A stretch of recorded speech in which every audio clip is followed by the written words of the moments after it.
'cause I don't give a fuck what you say. That's actually the wrong intro. Fuck it, we're live, all about the hoops, but instead of it being DabyCab and Dutch Boy Fresh, it's me and the motherfucking pimp himself. Let's get to some money, pimp. How you feeling today? Man, it's the most dynamic duo on Tuesdays here from Last Call, and then to give you guys all about that hoops action as we get rolling here. It's going to be a lot of fun tonight here. Got ourselves a nice little NBA card. Got a nice college basketball card tonight. And, 2 hockey games, but you guys know the deal here. We got some Mexican soccer plays. We're going to get after it tonight, Billy Briz. Let's go, my guy. And I'm excited for our next guest because, what's basketball talk unless you got the motherfucking man himself? And I hope this isn't the one I'm thinking of.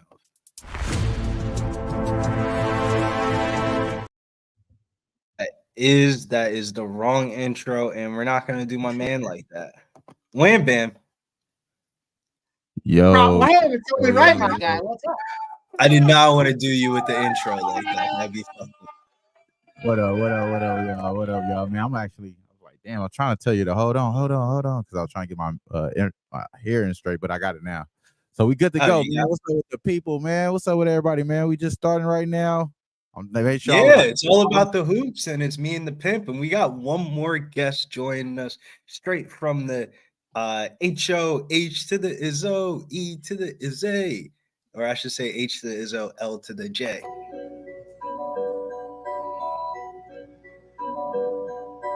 Pub Sports Radio's the crew, that's a fact. We all about bread, make your bank accounts fat.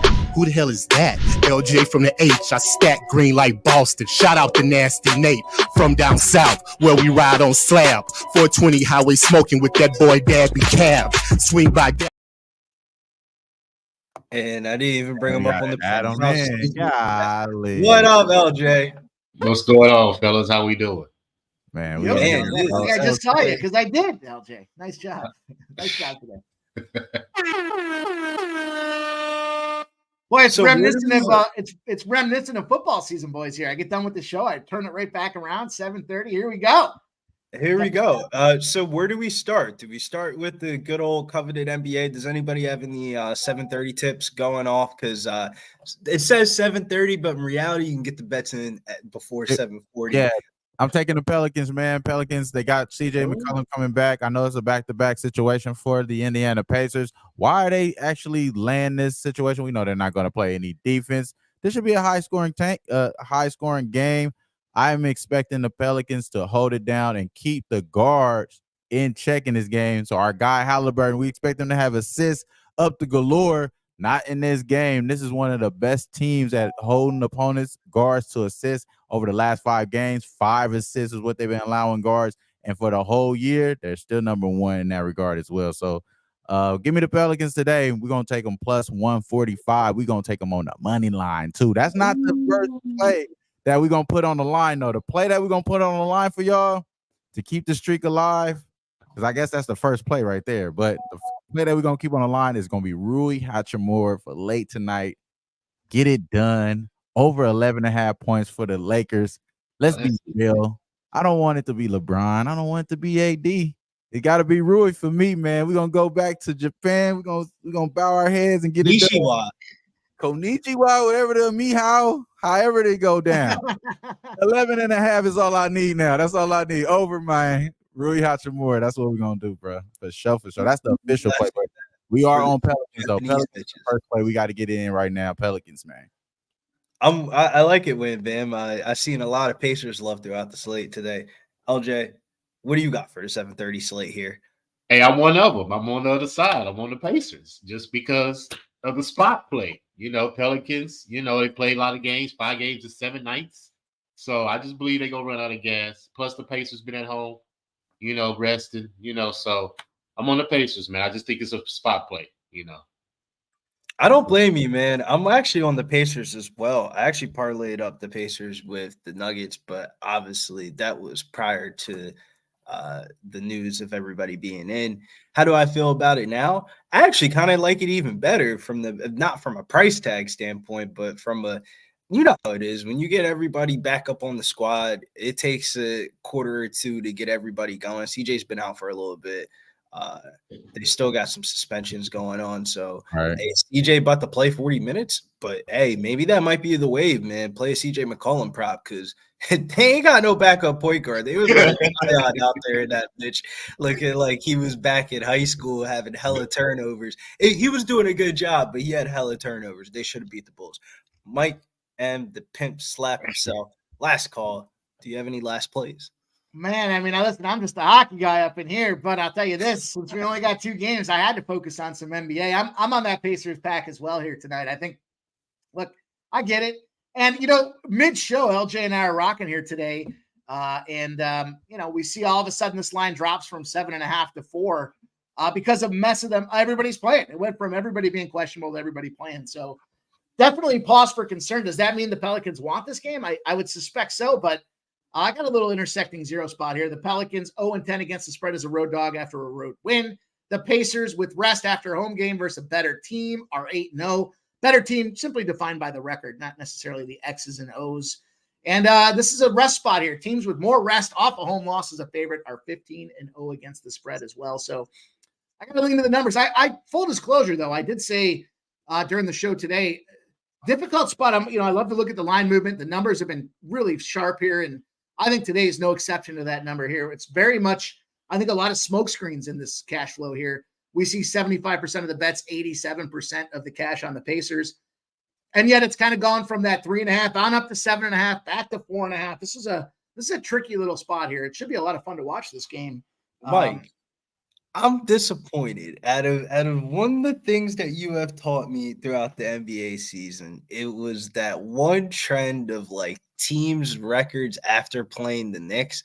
They just played last night in MSG. Yeah, you know what? I did have that one, and I truncated that one. There's also one going on later today for the Nets as well. So I did dismiss that one, but yeah, I do like that. Some guys look at it like, why, these teams and who they played or who they're playing next have no bearing. But I think it does. I think especially when you see what's going on, they go to the Garden. That's a big factor for some of these teams. And everybody's got to get jacked Widow up. doesn't make subs. He fucking just runs the 5 guys out there. And it makes the other team have to play their starters because it's just like, you're like, all right, dude, what the fuck? All 5 of these guys are playing 40 minutes. I also add this as well. Be on the lookout, man. This is a game that they may be trying to win right now and figure it out later because they play back to back together. So they play again in New Orleans after this. So just tread a little lightly there. I would say this too. Wasn't nobody expecting them to win yesterday. They were underdog. They were favorites yesterday, but I don't think no one was really expecting them. Jalen Brunson got ruled out. Jalen Brunson got ruled out. That was it right there. Before all that, everybody. Shout out, they got it done, man. Shout out, they got it done. I think they get it done today too, bro. Come on, man. Let's get it done. Pelicanos, man. I'll tell you what. I didn't say nobody was on the Pelicanos last night. Once they saw Jalen Brunson out, I couldn't have clicked that fucking line any faster, bro. It's funny. I talked to one of my boys and I said, I got the Pelicans. It was early in the day. I got him at minus 130. And it moves, right? The line moves because of Brunson was still questionable, but the line had moved. And I said, it's got to be because of Brunson. So if the money line goes to minus 195, I was like, lay the points. Still covered a job. It didn't matter. Last call, Trotwam, Monday to Friday, 6 p.m. Eastern. Get all your late great news from the guy. Hey, man, give me a babysitter, bro. I'll be there. Give me a babysitter. I'll be there. Y'all should see what's going on right now. He right here, just like locked in, watching this show and shit. I'm trying to keep the copyright from going crazy. Well, shout out everybody up in here, man. We got the chat kicking 53 deep watching here and growing, guys. If you're just popping in here, smash that thumbs up for us and let them know Wednesdays, man, all about the hoops. Dutch and Dabby, a.k.a. Mike M., Billy Briz, Trot Wham, LJ from H-Town, H-Town's finest here. Appreciate you guys. I see Winner's Circle, Smoke and Mirrors, Brandon Whedon, the Foot Down Bets, Nasty Nate's up in here. He says, Mike's show running long. Feels like it, doesn't it? Doesn't it? My guy, let's go. I had enough time to make a cocktail and grab a butt, but let's go. Ian Shaver's up in here. DabyCab says he'll be here in 5. We got the Candy Man, Bob, in here. Let's go, you guys. What a crew. Wine Time Sports. Going to be a lot of fun tonight. Ixnizzle up in the house. Ixnizzle 420, my guy. Hey, cash that shit, homie. Let go. Stimmy OG. Bo Jackson in the house, guys. Let's have a night tonight. Let's get this cash. Got to make some calculated decisions here across the NBA. It's going to be a lot of fun. NBA, though. Favorite dog of the night, Wham Bam. I would assume that yours was the Pelicans, right? Oh yeah, Pelicanos, and I like the Lakers, of course. Okay, favorite dog in the night. LJ, favorite dog in the night. Lakers. Yeah. Pimp, favorite dog in the night for NBA. Bulls, baby. I'm Doubles. I'm also with you on the Bulls. Okay. The Bulls are not going to shoot 2 for 26 again. Okay, let's talk about that game. That game because I got action here, and it's in the prop market. It has nothing to do with the Bulls at all. It's our boy, same band, same sound, same guy that we got to keep around. Darius Garland. He's been holding it the fuck down on the assist props, man. Right now, they are keeping it kind of close. Very sketchy where they got this number at, but we're going to take it. We're going to take it over 6.5 assists with Darius Garland. He's been able to hold it down and do it up for us. And then against this Bulls team, last 5 meetings going all the way back to, I believe that's January 19th, where he had 12 assists. Game after that, 7 assists against the Bulls, 5 assists, where it's the only game where he didn't get that. Then he got 7 and 7 the prior 2 games, going all the way to the February for Valentine's Day, where he got 7 assists against them in that one game as well. So it's going to be a tough game, though. I don't think this is going to be an easy game for these guys to win. Like you guys are saying, taking the Bulls, having that being one of your dogs. I would take them on the spread. I wouldn't take them on the money line because I don't think they're going to win this game, but I do think they keep it close just like they did the last game on Valentine's Day, 108-105. I like Darius Garland, though, over 6.5 assists plus money plus 105. Let me get that, man. LJ, did you have any props for this game? Because I saw a couple. I mean, like, how wrong could you be with Max Strus over 9.5 points? I mean, shit, the way he was playing last night. No, I didn't have any props in that game, but I like that Darius Garland, though, because he has been doing that 7 assists. So I definitely endorse that for sure. But no, I didn't have anything in this game. Only prop I'm on tonight is Luka's triple-double. And if LeBron plays, I'm on his assists. And I'm on I forgot to mention Dallas too. I'm on Dallas with the spread as well. And I took Kyrie and Luka, their points plus Dallas to win. So that's pretty much all I have tonight for the most part. I'm with you. I want to live bet Dallas here on the show. Dallas does a weird thing where they like go through. They're like, I mean, obviously every NBA team does this, but they go through like really weird runs throughout the game. Like last night, watching that game, it was like they have like a turn it on, turn it off switch. They want to turn it on, they just start. Yeah, it's kind of hard to feel when they care. You know, if they're up, you know, they may let off the gas, but if they're getting their ass whipped, they'll go like a 10-12-0 run. So it's exactly how it was last night. They were down 14 going into halftime. Luka literally hits 3 threes, and then they're down by 4 at half. It was like super weird. Hey, that game is crazy. So what y'all think about Luka? I'm going like back and forth with my my sister and my cousin. We do like a lot of prize picks and like gambling group chat type or whatever together. And then my boy, he like Luka to go under today. Obviously, he held it the fuck down and still lost. Is the bounce back for Luka still? Is he? The 51.5, I think PRA is crazy as hell, but I'm scared of Luka, bro. You know what I'm saying? My son ain't, but I'm scared of Luka, bro. The way I look at it is like, yeah, in theory, all that stuff sounds good until you actually put your money on it.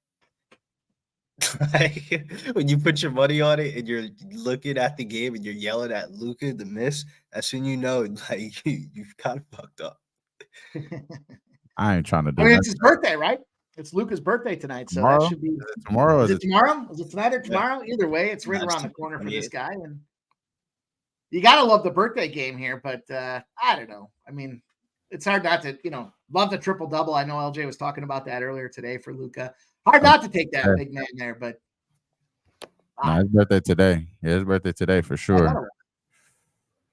Hey, yeah, Ben is under today on Toronto.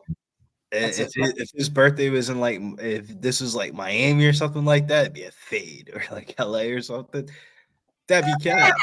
Oh, what up, guys?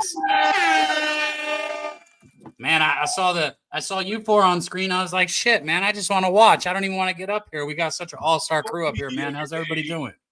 It's doing great, and it's a beautiful timing because we're just got done talking about NBA, and I think it's time to flip the page to college basketball.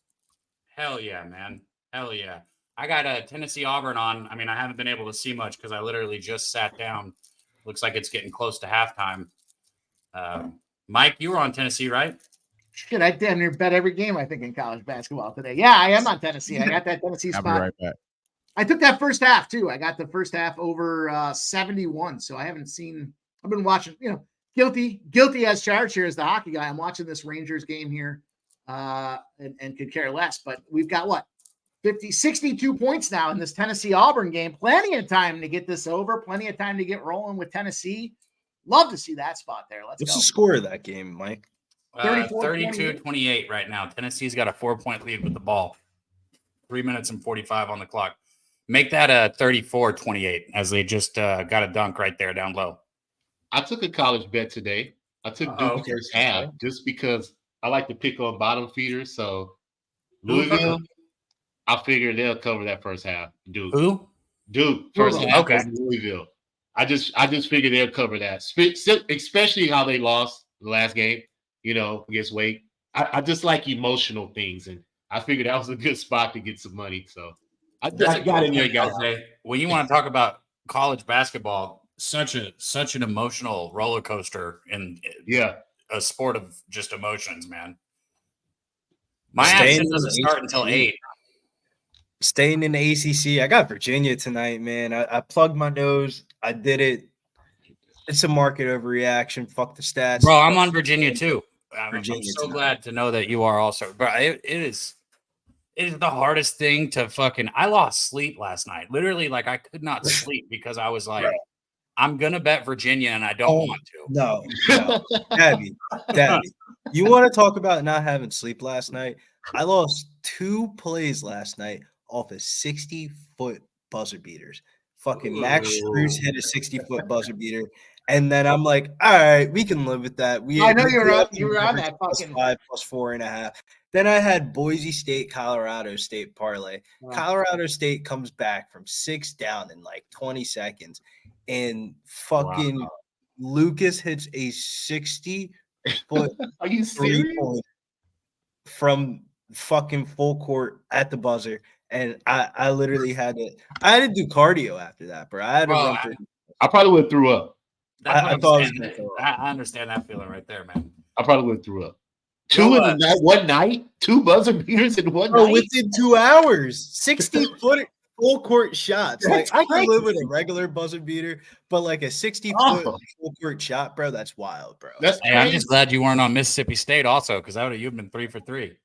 I took that off last night. I took Mississippi State off too. That was one of my cuts there. I was glad I did too, because I was so mad at myself for not taking Kentucky on the money line yesterday. Now I'm not going to sit here and act like I wouldn't have bet first half, because that first half 100% would have been on my card, but I should have been on the first half and the money line. And if I done that, I would have come out, plus a half a unit positive, which isn't that exciting, but it's better than fucking negative. Me and Mike were looking into the stats on a show yesterday, and I forget the kid's name, but the starting point guard over at Mississippi State. And we're like, if Mississippi State has any shadow in this game, this kid's got to go off. Boy, did he go off. 7 3-pointers, 32 points. I actually did have that. I had him over like 20-plus points in Mississippi State to win at like 275. I was pissed. Nice. Nah, I was pissed. I fucking lost. I couldn't. No, I was saying nice that you didn't take Mississippi State. Let me clarify. I'm saying nice that you took Mississippi State off. Not nice that you lost 2 of those. Nice that you didn't lose 3 of them. It was just ridiculous. Last night was a ridiculous night. Shouts to Michael Belana. Well, boys, we have some 8:00 college basketball coming up as well. And as far as the card's concerned for me, a lot of my action's 7 and on some of my actions later on here, but I honed in on this 8:00 window. I jumped in on Bellarmine, not a popular pick here. It's a roadie, 8-21, 4-10 in the Ace Sun, but you guys know I love the numbers to back it up as well here. This is a spot where it wouldn't surprise me to see one of 2 things is going to happen. Bellarmine ends up getting smashed by 25 points, or they lose this thing by like 1, maybe even have a chance to be a dog to get the job done outright here. The numbers support them winning this thing outright. And, I'm not going to get that crazy here. It's a 10-point spread for me. So I jumped in at the 10. It's down to 9.5. Low, it's minus 105 on the 9.5. So it's kind of juicing the other way. I love it, though. I think it's a great opportunity. It's a 1-9 spot on the other side of things here. So it's a fade against them boys here. Jumping in on Bellarmine. We had 65% of the bets, only 41% of the action. So the bigger cash coming in on Lipscomb. And yet that number is percolating over towards that Bellarmine side of things. So, Dabby, I know that's probably not one of your primary outlets to put some cash on here, but 8-21 Bellarmine Knights are going to get us this cash tonight, my guy. Yo, no, that's not my forte, Mike. But you know what is my forte is your dumbass fucking waffles thing that you quoted. And I tell you what, if this 1:37 can tick off here and Auburn can keep this game where it's at, or maybe take a little bit of a lead, I will jump on Tennessee in the second half. So we have a second half betting opportunity that might be presenting itself to us here in just a minute, chat. Speaking of chat, shout out to you guys out there in the chat, man. Cheshire Cat, Tarek, did I get that? Tarek B, baby. Yeah, Tarek B. There we go. Got it. Man, shout out to our guy Tarek in there. All you guys, all you members in the chat too, Winner Circle. It's good to see our guy Snizzle in here. He said Sabonis with Luka triple-double parlay at plus 1441. Holy shit. There we go. Shout out to my dog James, man, and shout out to what they did yesterday on the live sweat. Did it up, man, on Hoop Banging Sports. Shout out to y'all, bro. Shout out to the people. I got an APM play. Sabonis triple-double. I got an APM play. One of my favorite college plays of the day. UAB is home against Wichita State. Wichita State's just been dog shit in the ACC. I mean, in the AAC. This is a smash spot here for UAB at home against Wichita State. I do that same thing every time. Every time I'm trying to say AAC, I say ACC. Every time. I always say it ACC, but AAC, UAB, smash spot tonight. They need this one to stay up at the top of the conference. Man, anybody got a plan going with me? Anybody in chat, if you got something burning with me, let me know. This is that Sunday Mac. It's pretty good. The Sunday Mac, and then I got some of the red velvet diamonds in there. So you know this thing's good. Yeah, I was fucking with that Bob Marley OG, man. Right on brand right now. You know what I'm saying? Right on brand. The Bob Marley OG. That shit is solid. Hell yeah. Y'all already know what the fuck I'm on. But man, let's get this no Halliburton assist. I really just want that to correlate with this game. Halliburton not getting assist in here. Trey Murphy last game was the guy with 26 points for the Pelicans. Just got into the game. So let's see what that does for this offense, man. Look like they've been struggling right now. Ooh, I like that peanut butter breath, man. That peanut butter breath is fire. I've had that. Yeah, I've had that before too. Yeah, that's fire right there. There we go. Our guy Razor Sharp in the chat giving us the gambler's first glance, baby. He likes it. Hey. For our guy Razor Sharp picks. And there you go. You got 7 minutes until that tips right there, guys. You're on that too, right, Mike? Yeah. Anybody else, ma'am? Are you on the day, boys? Now I'm on Garland assist in that game. I'm on Garland assist in that game for sure. But shout out to the people, man. Shout out to the people with the Bulls. I get it. I definitely. Mike, are you on Tennessee full game and first half, or just full game? I got the first half over, and then I got the full game Tennessee. Oh, okay, but you don't got the spread first half? No. All right, I was about to say this is about to come down to the wire for your first half spread. What's the point total here? I got 71. Big three for you. You're already over. You got 81 points. All my boys telling me all day today, it's got to be an under. It's got to be an under. You're not even close, bro. You're 10 points. It wasn't even close. Hey. The total was 160. Razor, we on the same play on that one, Razor. Razor, that is my next play that I was going to talk about. That's the last play that I have right there. Mike, you're over by 10 points already. Definitely gonna tell you on that. This right here, man. Let's talk about this real quick, y'all. While we here, man. Shout out to my dog Razor for giving me the idea. I forgot about this one. I ain't gonna lie to y'all. But these boys, obviously, the number one. Denver is one of the teams we've been betting this first quarter when they're at the house for 4 years now. I've been talking about this for almost like 4 years now. This is one of those games where it just screams at us, y'all. Obviously, Sacramento, they don't play no damn defense, bruh. They don't have no good offense. They're not going to stop these guys down low. They're an over team. They're coming off a loss to Miami, and they got a couple of days off, so they were able to come out there. They may been out there since yesterday, I think, but for the most part, I don't know exactly when they came out there or not. And honestly, I don't give a damn because this is one of those spots here where you just betting against a team that's just not good on the road. This team is terrible on the road. The last 10 first quarters on the road, they're 3-7 ATS. They haven't been able to cover there. Not a good team on the road, period. This is the best home team, second best home team in the first quarter, outside besides the Brooklyn Nets there. Give me the Nuggets, man. I'm right here with you, Razor. No other way around it, man. Nuggets first quarter -2.5. I got it -115. If y'all want to know the I'm not juice. gonna lie to you, man. I thought you said something way different for a second. Bro, I looked at the screen too, Billy. It sure didn't sound right, did it?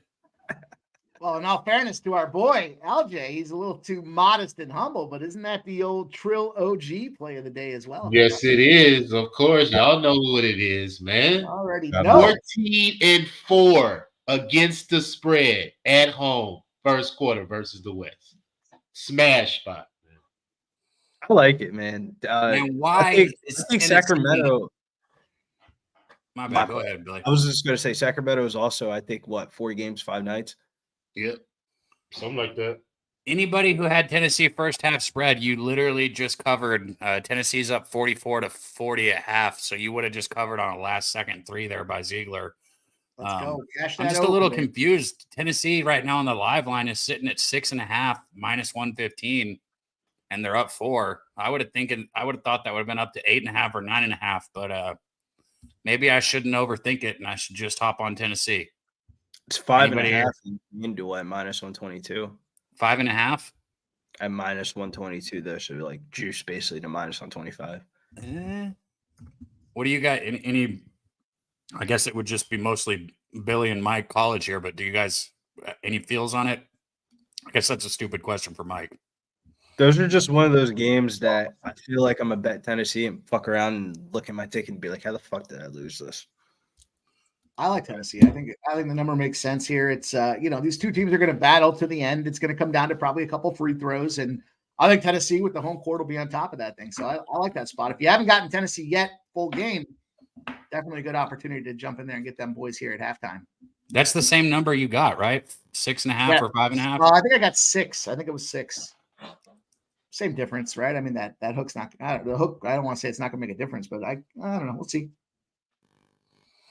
I'm gonna see what the second half line is. I want to waffle on that one, you know. Hey man, I'm humble, Mike. I have comebacks all the time, but I just choose not to give them back to you. I'll wait till the end of the season. It's fun, man. It's fun to see the old waffle play of the day. Well, I'll wait till the end of the season. How about that? All right, you do what you got to do. Shouts to Cheshire. He said he cashed Marquette first half. Nice. I like, I'm a little mad at myself for not taking Marquette in the first half. I kind of thought it was a Marquette smash spot there. I guess the number was just inflated a little and it scared me off it, but it did scare me off a little bit. I was like, damn, how much do I really love Marquette today? Yeah, that's kind of what I was thinking too. You really got to love them to get in there and lay a 10 spot, but good job on that first half. Let's go. Yeah, I didn't bet the Lakers, though. I didn't bet the Lakers, though. Just a FYI. Bro, I've seen a lot of people betting against Luka on his birthday here. I've seen a few people on his under on his points, rebounds, and assists. I heard Billy talking about going under on it when I was getting on here. I think I saw Dutch on the Lakers. Never. I fact check. I would never bet in Luka under. So okay, so then I heard that wrong. My bad. Yeah, I would never bet Luka under. Either way, I feel like there are a lot of people going against Luka on his B-Day here. I don't have any thoughts or feels toward it. I'm just pointing it out. Bad scheduling spot for Luka, I would say. I mean, dude played like 42 minutes last night, playing again tonight in Toronto. But it's Luka, man. I mean, Luka's just gonna go out there and he's just gonna ball, no matter what the spot is, what the matchup is. you gonna put up a good 30. Like, Right. I'm locked up here, but as soon as I open up, I'm going to jump on this Maryland second half number plus 1.5 here. Maryland De'Aaron minus Fox out for tonight. What's the number, Mike? Yeah. That number got to skyrocket. They're That is adjusting it right huge. now. It was just plus 1.5. It says minus 1.5 now. Either way, once it opens up, I'm going to jump in here. Once they figure out where to put it, I'm going to. Okay, I might take that with you because I liked Maryland pre-flop today, and I did not bet them. So I'm glad Ray you said that, Razor. I forgot to mention that. Damn. Thank you, bro. You know, Northwestern's an offensive team. Maryland's a defensive team. Defense is doing their job. They held them to 29 points. The offense just has to get moving here. Here we go. Plus 1.5. Yeah, fuck that plus 1.5. I'm just gonna take the money line here. Let's see what the second half looks like here. 4.5. Yeah, I'm just gonna take Maryland on the money line. Nice little spot here. Minus 115 for the money line for Maryland, just to get the win. Just need the win here for Maryland. They're down 5 points at half. oh, you're talking about the live line at plus 1.5 because Yeah. because the second half line's Maryland -5. Yeah, I saw 4.5s, 5s. I mean, that basically says they're going to come out there and win this game. I still think they're alive to cover this thing. So jumping in on it there. I like this spot here. It's a little opportunity. I took a -5, I think, earlier. So it's an opportunity to kind of catch I don't want to say it's a hedge, but it's kind of a middle spot, I guess, here. I still think they get the job done. Their defense is doing what they had to do against a prolific offense. It's just a matter of can their offense come to play in the second half? And it's all about adjustments. So we'll take Maryland here on the money line. Michael Johnson asked Butler. I'm gonna swing this around to the panel. How do you guys feel about the Butler St. John's game? That was a toss-up game for me. Like, my heart tells me St. John's, but the stats are telling me Butler. A shout out to Bitcoin. I was just gonna say that, and I don't know nothing about that. Bitcoin, like the actual Bitcoin, or is there a person in the chat named Bitcoin? No, I'm talking about the actual Bitcoin being up 7% today. That's all I was saying. Hell yeah, bro. Tell you what, never mind, don't matter. But Bitcoin's part of the reason I'm sitting in the house I'm sitting in. So shout out to Bitcoin. That's a good shout out. That line. I like that St. John's spot. I gave St. John's out there. I jumped on St. John's pregame. I got the money line for St. John's. Look, the gauntlet was dropped by Rick Pitino. I get it. You know, we see this team. They're going on the road. They're trying to do this thing. But I love the way the psychological plays there that Rick Pitino's putting out there. It's like, hey, look, I just don't think we have it this year. I don't think we're good enough. We're not going to get there. Like, he's challenging the boys to go out there and show they're part of the solution and not the problem here. And yeah, I like St. John's. It's a low number for a reason. St. John's already got him. So I think it's a good opportunity for St. John's to get him again. And we'll see what happens. Looks like the Where's Dutch? team that can't score in the paint is the Pelicans. Pelicans can't score in the paint at all. Zion is struggling to get to the rim. And now these guys are up 12 points, 28-16. Indiana's pretty much doing whatever they want to do. It's early. It is very early. I feel like teams on the second half of a back-to-back, they throw away one of the halves, I feel like, on the second half. It's either like they throw away the first half and then they start going hard in the second half so they're not tired, or they go really hard in the first half and then they end up tiring out in the second half. It's like a weird scenario. Hey, as soon as they put the Kings numbers back up, we're going to do a same game parlay in that game. I'm just waiting. -9.5 is what I'm seeing here on FanDuel. No, I'm talking about the props. Because they took all the Kings props off. Davion Mitchell, or are you guys feeling some Davion Mitchell love? Nah. Shout out to Dude, how high can they put it? He's going to be starting point guard tonight. Who's subbing in? Monk over assist? Yeah, I'd rather take Muck with something than Monk Davion. over assist. I usually like Keegan Murray at home, not on the road. Could it be a Hurter night? Or is this one of those games where Denver's just about to blow them the fuck out? Like, don't So they advantage was that they're going to try to run, right? They're going to try to run, and try to keep these boys from. I don't know. Like I don't know what the fuck was gonna happen. But now that De'Aaron Fox is out, it is kind of sketchy though. I don't like being on the other side of that shit. I don't. I just don't. It just seems so easy now, right? I hate that. Right? It do. I hate that shit, but I like that. I'm glad Razor. I forgot to mention that. That's actually that's my best play of the day. That's the most. I look back at him like, damn, I put the most money on that first quarter. I'm so happy I did that. But at the We same all time, are. I That's my forgot biggest to bet tell too. y'all. I forgot to tell y'all because I'm trying to go through like the actual order when the games come on. If that If I first had quarter to don't put hit, we're gonna be some sad individuals. $200 on something. Because I got To a be big honest bet. with you, I don't want to tell you to bet your $200 on Virginia, but I really feel confident in that spot, man. I think Virginia is one of the best spots of the card today, and that's not because it's an ACC game or anything like that. It's just like, I mean, if they didn't lose 3 of their last 4 games, they would be like a minus 8-point favorite in this spot. Right. That's what I said. Buy a little opportunity here. It just doesn't sit well with me backing a team that hasn't scored 50 points in the last 3 games, but I did it. So we're on the same side there. I think And total actually makes me like Virginia even more. I mean, at 125.5 total, I feel like that favors Virginia. Yeah, because it says it's going to be a Virginia-style basketball game. Yeah, that's like a Virginia 60 to like 52 final score or like something like that. First team to 60 wins.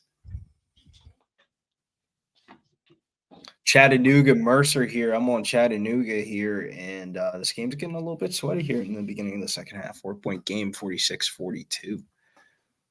Man, Yeah. fuck it. I can't just sit here. I'm going to go ahead and get in on Tennessee.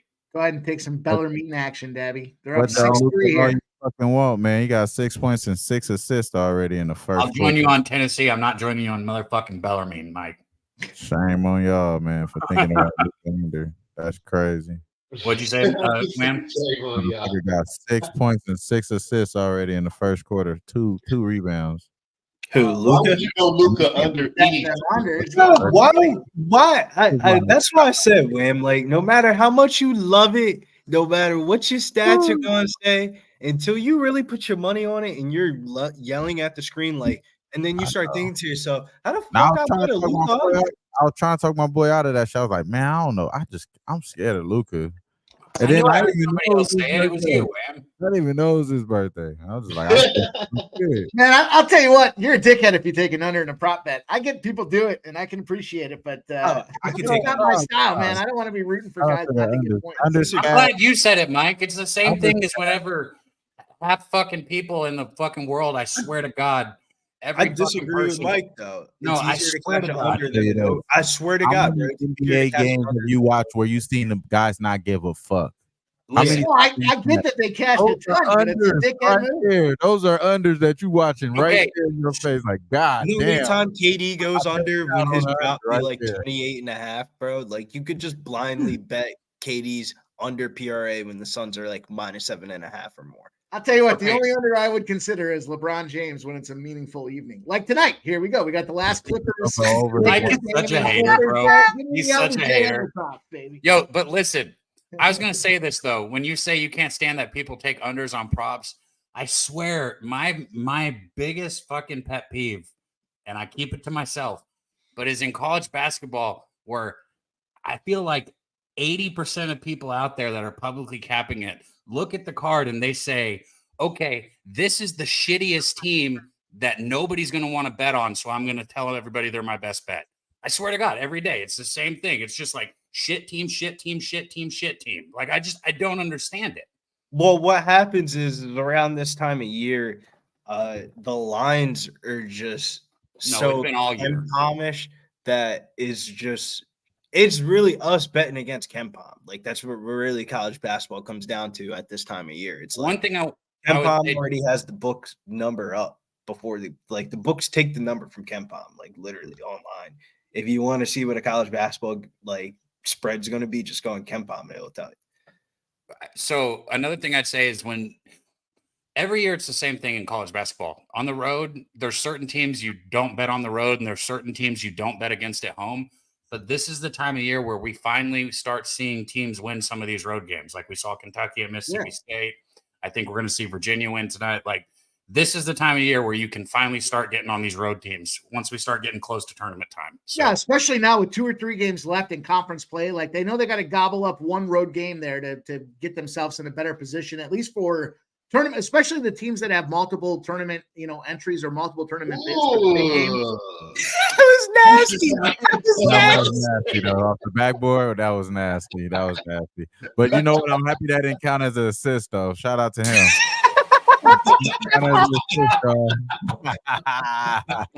You start betting numbers, you start hating on people. That shit's crazy. Wait, like, that ain't assist though. My fault. Like, that was crazy though. Halliburton got a fast break, threw the bitch off the backboard, and like Odie Toppin did that was better than any of the fucking dunk contest dunks I seen this year. I was just looking at the stat line here too. Dabby's boy's only got 5 points. He's -9 though in this Toronto game. Dabby's boy out of Kansas, 5 points, -9, 38-34. Dallas Mavericks are up. why is he my boy? Grady Dick, baby. Grady Dick. He's got himself 5 points and a -9. Jesus Christ. That was I like Grady Dick. That was so simple, Mike. Seriously. Look at how hard you're laughing at that joke, too. Wow. Boo. Boo. Wham. Boo this man. You got the soundboard. Boo this man. Thank you.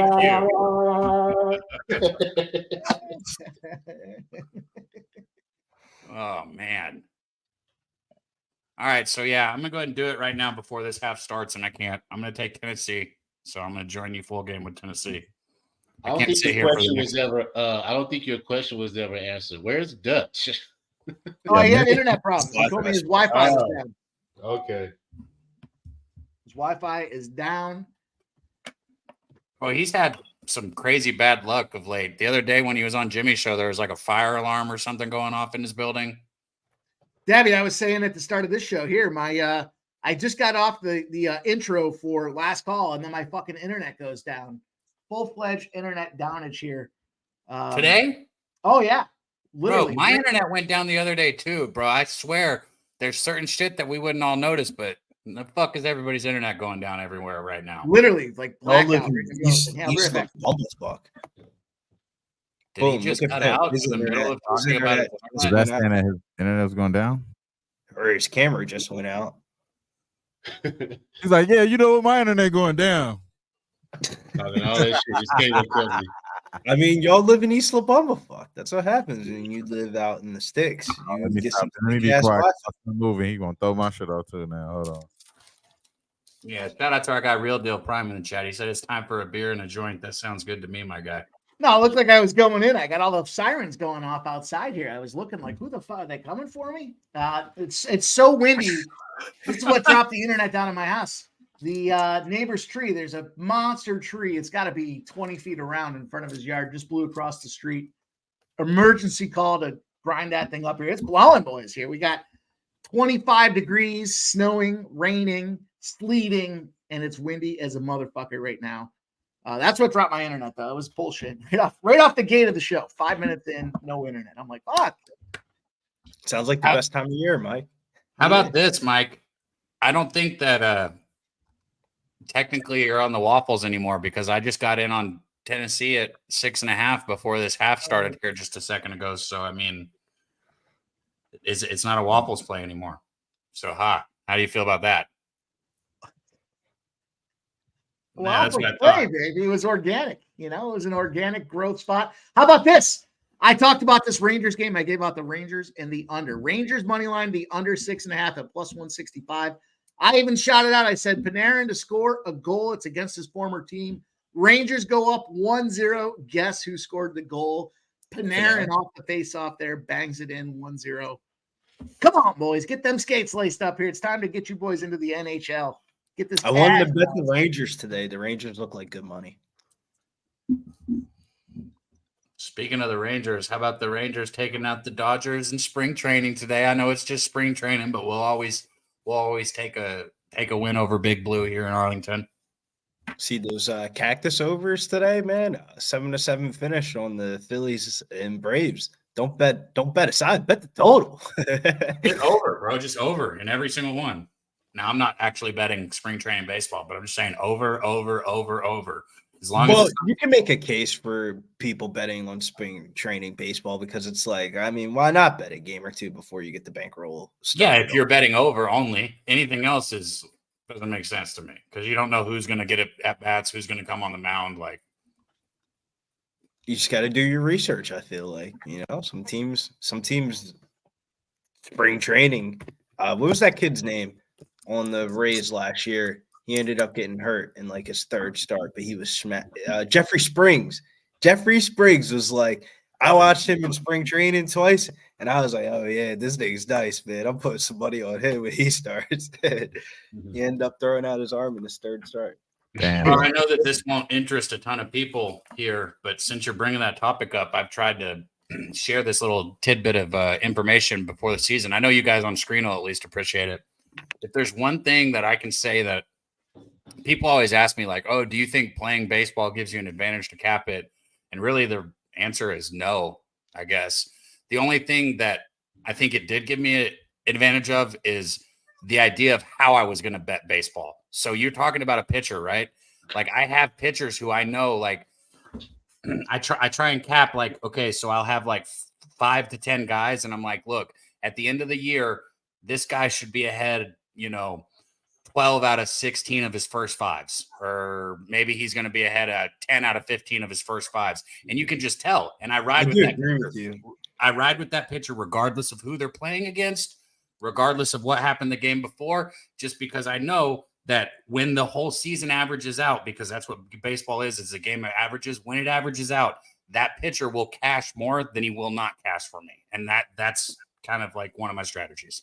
I do agree with you on that, DabyCab. If you can get like 2 to 3 pitchers that you have circled and you follow just those pitchers on that team for like the whole entire year throughout the teams that you have circled, you can actually make a lot of good money. I think the kid's name was Andrew Abbott of the Reds last year. He came the same exact week as Bunny De La Cruz when they both got called up the same week for the Reds.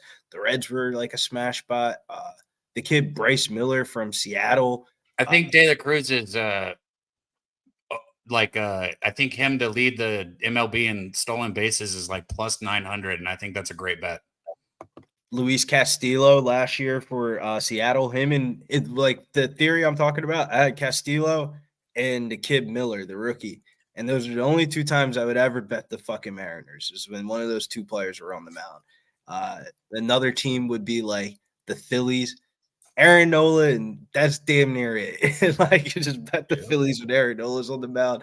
Everybody else, you go have to really research. I think the kid's name was Sanchez. He was all right. Kirby was good for a little bit, and then he started pouring in fucking first 5 runs on the Athletics. I think the kid's name is like Waldebach or something, whatever his name is. He was like top 5, first 5 pitchers last year. Him and Andrew Gomber of the Colorado Rockies. So, like, if you could circle the people that are kind of trending first 5 wise, you could just make money off of that. You don't have to bet all these other shit. No, yeah, exactly. Our guy David Burns asked if we're ready for March Madness. I can't be more ready, man. I'm excited to be at Pubbapalooza for that thing too, man. We'll be there for the opening weekend, which is awesome. I hope a lot of you guys are down there with us in San Antonio. Yeah, I'm excited for March Madness, man. March Madness is going to be a crazy time of year. But to be honest with you, I can't imagine what the fuck March Madness is going to look like because I already feel like we're in March Madness now the way I'm throwing shit at the television. I mean, the games that we've had over the last like 2 to 3 weeks in college basketball have just been ridiculous. So good. I think that there's more of an opening for some of the smaller schools this year than there have been in the recent years. I actually think the reverse. In the beginning of the year, I thought this was going to be a good NIL like year, like the schools had a lot of transfers and like mid majors. But the more and more we're getting to the end of it, I think it's going to be a very chalky Sweet 16. But Who do you think is standalone in college basketball this year? Because I think it's very hard to even pick 3 standalone teams. Like what? I guess you could say Houston. what? UConn, Houston. If I had to pick them, like who do I mean? I don't want to sound chalky, but I think Houston's legit this year. I think Purdue's legit. I think UConn's legit. Okay, so Don't sleep on Iowa State, man. Iowa State's for real too, I think. I would fade Iowa State though. I don't think Iowa State's the same as Houston for me here, and I want to just make this point on no way. You guys Get out of here. That is no. See, you took a very small part of what I said. I put them in the same boat with what I'm about to say. I'm not saying they're the same team as Houston. Everybody in the chat, put you guys' opinion too. Let us know what teams you think are going to make a run to the Final Four this year and why.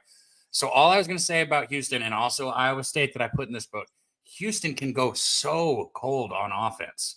They can. But the one thing that they have is defense, and that travels in neutral site games. So you're saying Iowa State doesn't have defense? I don't think that they have so if Iowa State played a team that matched up with them in size and could shoot jump shots, they could get shoot out of a game. I don't think Houston is the same exact way. I don't think Houston would get shot out of a game. They would just dog the pace of the game. Okay, so there's my hole for Houston. And I hear what you're saying, but there's what I think the hole is for Houston. And then for Purdue, if you put Zach Edey in any kind of foul trouble early, or if you put Zach Edey in foul trouble, there's your hole on Purdue. They got nothing. I'll tell you what. Give me Illinois. Give me Illinois as a team to go out there and make a run. I can't hear. What'd you say? Illinois? Yeah, I like a little. That's a good choice. Little Terrence Shannon action out there. They've been fucking stomping on everybody with this guy. And even when he was out, they were still stomping on teams. So I'm for an Illinois spot. I'm not a big fan of the Big Ten. I got to get a refill, boys. I'll be right back. I like Baylor to make a little bit of a run. I know they've been kind of sputtling here in Big 12 play, but I think once they get into March, they'll start going on a run. I think it was last Wednesday I was getting shit for saying that up here, actually. Obviously, it wasn't you, but I was saying that same thing, and people are like, "Oh, you're crazy." I'm like, "No, I'm not crazy. You don't understand how one young Baylor is. Two, they're starting to click more and more and more. Man, Jalen Bridges. I always get what's his name, Jaden Nunn. That's how you say it, right? He's such a good facilitator. And then Bridges on the outside, fucking Walter. I mean, they've got weapons. Ray J. Dennis, he's a good fucking facilitator. Their team is just loaded, dude. I mean, ballers. Teams I think that are frauds that are in the top 25. Marquette's definitely a team I would fade. Arizona's a team I would fade.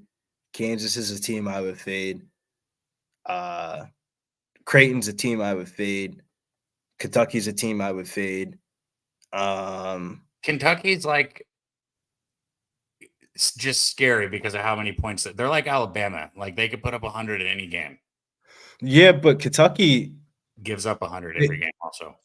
Them losing a certain amount of games this year is gonna, if they were a 1 seed or a 2 seed and they were playing easy ass teams to start off March Madness, it would help them out a lot more than them playing a legit team that could just veteran experience them out. Because like every time that they're losing losing to teams like 4-year seniors and shit like that. And like, I don't know, I feel like Kentucky could be a fade if they're gonna really grab a 6 seed, they're a fade. I was just seeing some of the chats coming in there. We got Arizona. I think that a lot of people are low on Arizona because they've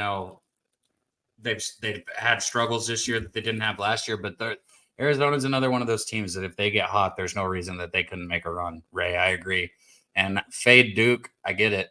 Yeah, but Arizona has that problem with their pace of play is so fast that you could bring the other team along in certain games. Like we saw that against FAU in that second half in that Vegas November game. They played so fast that because there was more possessions, FAU got back in the game by just, kind of eventually hitting their shots. In the first half, they didn't hit their shots, but in the second half, they were able to hit their shots. And that's like a game that always sticks out to me in Arizona. Like that's like a type of build of a team that could definitely send them out of the tourney. Like I wouldn't be scared fading Arizona early on. Like I think they win the first round or something like that. UNC could be a good one this year. UNC's defense is just good enough for them to go to the Sweet 16. Yeah, I think UNC's. I think Baycott's soft, but I think UNC's the real deal this year. I do agree with that. Man, shout out Big Show in the chat. Good to see you in here too, Big Show. Now, everybody in the chat, man. Let me pull up these scores. Saw Big Show a minute ago said, "Is the NBA out there anymore?" Man, Show. these guys were killing the NBA talk before I came on, and then it turned very college after that. As it should, though. I mean, the NBA is the NBA, but college is like a little bit more fun around this time of year. March Madness is coming up. You better put eyes on these teams now because once it becomes conference tournament season, it'll be a little bit too late. Hey, you better not. Yeah, as I was about to say, you better not just be betting it just because it's tournament time. If you're going to bet it, now's the That's how time. you lose money. Wham, do you take any college action during the tournament? Do you tune in a little? This is exactly the time where you typically tune in because I get a little coasted on the NBA, kind of know a little bit about what's going on. I don't have to focus as much, so I get a little bit of time to do a little bit more like that. So I'm actually starting to do it this week, man. No cap, because I'm going to be in Vegas soon, and when I'm out there, I'm trying to focus on all sports, even spring training and all that shit too, because I know baseball is right around the corner. We got to start getting right for that. So I'm really thinking about doing a all-purpose show, something similar to what you guys are doing right now. So I got a lot of shit clicking right now, bro. It's just that also being a father, all this other shit you got going on, working and everything. It's a lot to juggle, bro. But for the most part, I do. I was on Houston first half. Was it yesterday or the day before yesterday? I believe when it was like -7.5. Doesn't matter what day it was, you cashed if you were on them at home. Yeah. That was at the house. Yeah, but they barely got it with that last second three, I think, or the last second shot at the end. It was he barely got it though. So it was a good play though. Good play. Shout out to first half with the Houston. That's been one of the consistent plays that I've only been playing. Other than that, yeah, that's the only thing I've been playing. But that's because I've been following my friends and shit. We got smart people around us. You don't gotta do too much heavy lifting. You know what I'm saying? Let the people do it for you. So first half Cougars, man. That's only right. That's only what I've been fucking with. First half Cougars is just shout outs to DabyCab. First time I ever met DabyCab, or I should say theoretically a second time, first time in a weekend. Second day, I think me, him, Babano, and Zoe all went out to lunch. And Dabby, we're going to the game, actually. It was Elite Eight. And DabyCab was telling you, man, Houston first half, fuck the full game. And I was like, I remember that, bro. I got Gokester to bet it with me, too.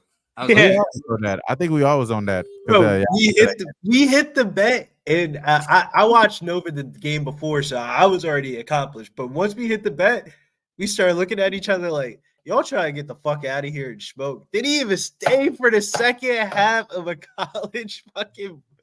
Bro, I was good. I was good after that. That was right before Jimmy Gomez almost got in that fight. And I remember that night. I remember that night very well. They're like, yo, let's get out of here. Shit, we already made our money. Motherfuckers left in the middle of the game. I mean, that shit's hard to do, man. College basketball, you definitely get your bang for your buck for March Madness. You get back-to-back games with your ticket, but it's just a very long time to sit in a chair like that. Yeah, I think we had Michigan Villanova right after that game, if I'm not mistaken. It was before that game because I was already accomplished. I had Nova, and there were like dogs in the game. I hit that, and then I hit Houston. I was like, yeah, let's go smoke and celebrate. Let's get the fuck out of here. I was in the same boat. That's right. Man, where'd it go? Ron Crawford, spreadsheet play of the day, man. Shout out to our guy, Ron Crawford, right there. He said he's got Clippers money line. His spreadsheet play of the day.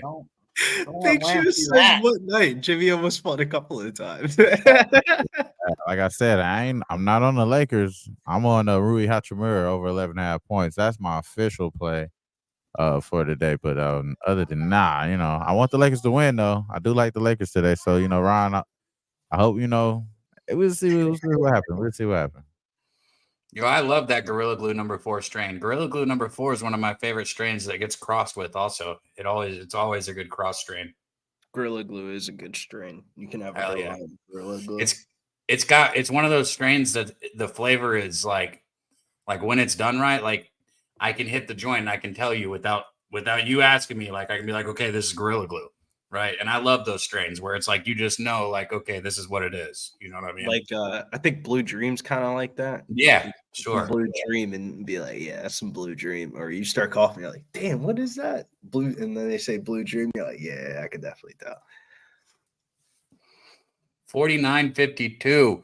Auburn, Tennessee has gotten close. Let me see if I can get a better line. I might hit Tennessee again. Fuck it. These games are supposed to get close. It's only supposed to be the end when we pull ahead and get Thinking this. about hitting Maryland here. Maryland's down 8 against Northwestern here to start off the second half. And betting on Maryland games this year, I'll tell you, they dominate one half and the other half they look poopy.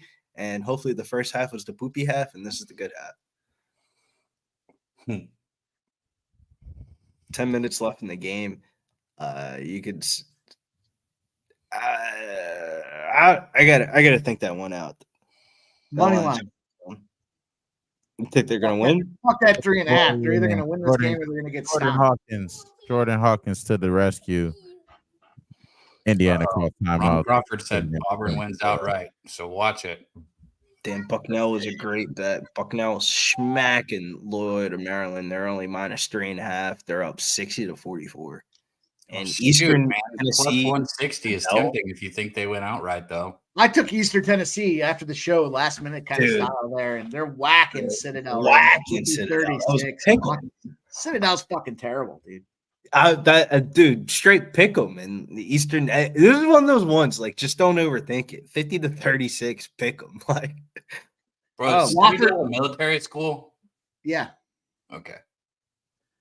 Wofford was +6 against Samford. They're up 61-39. They're now minus 17.5. Let's go.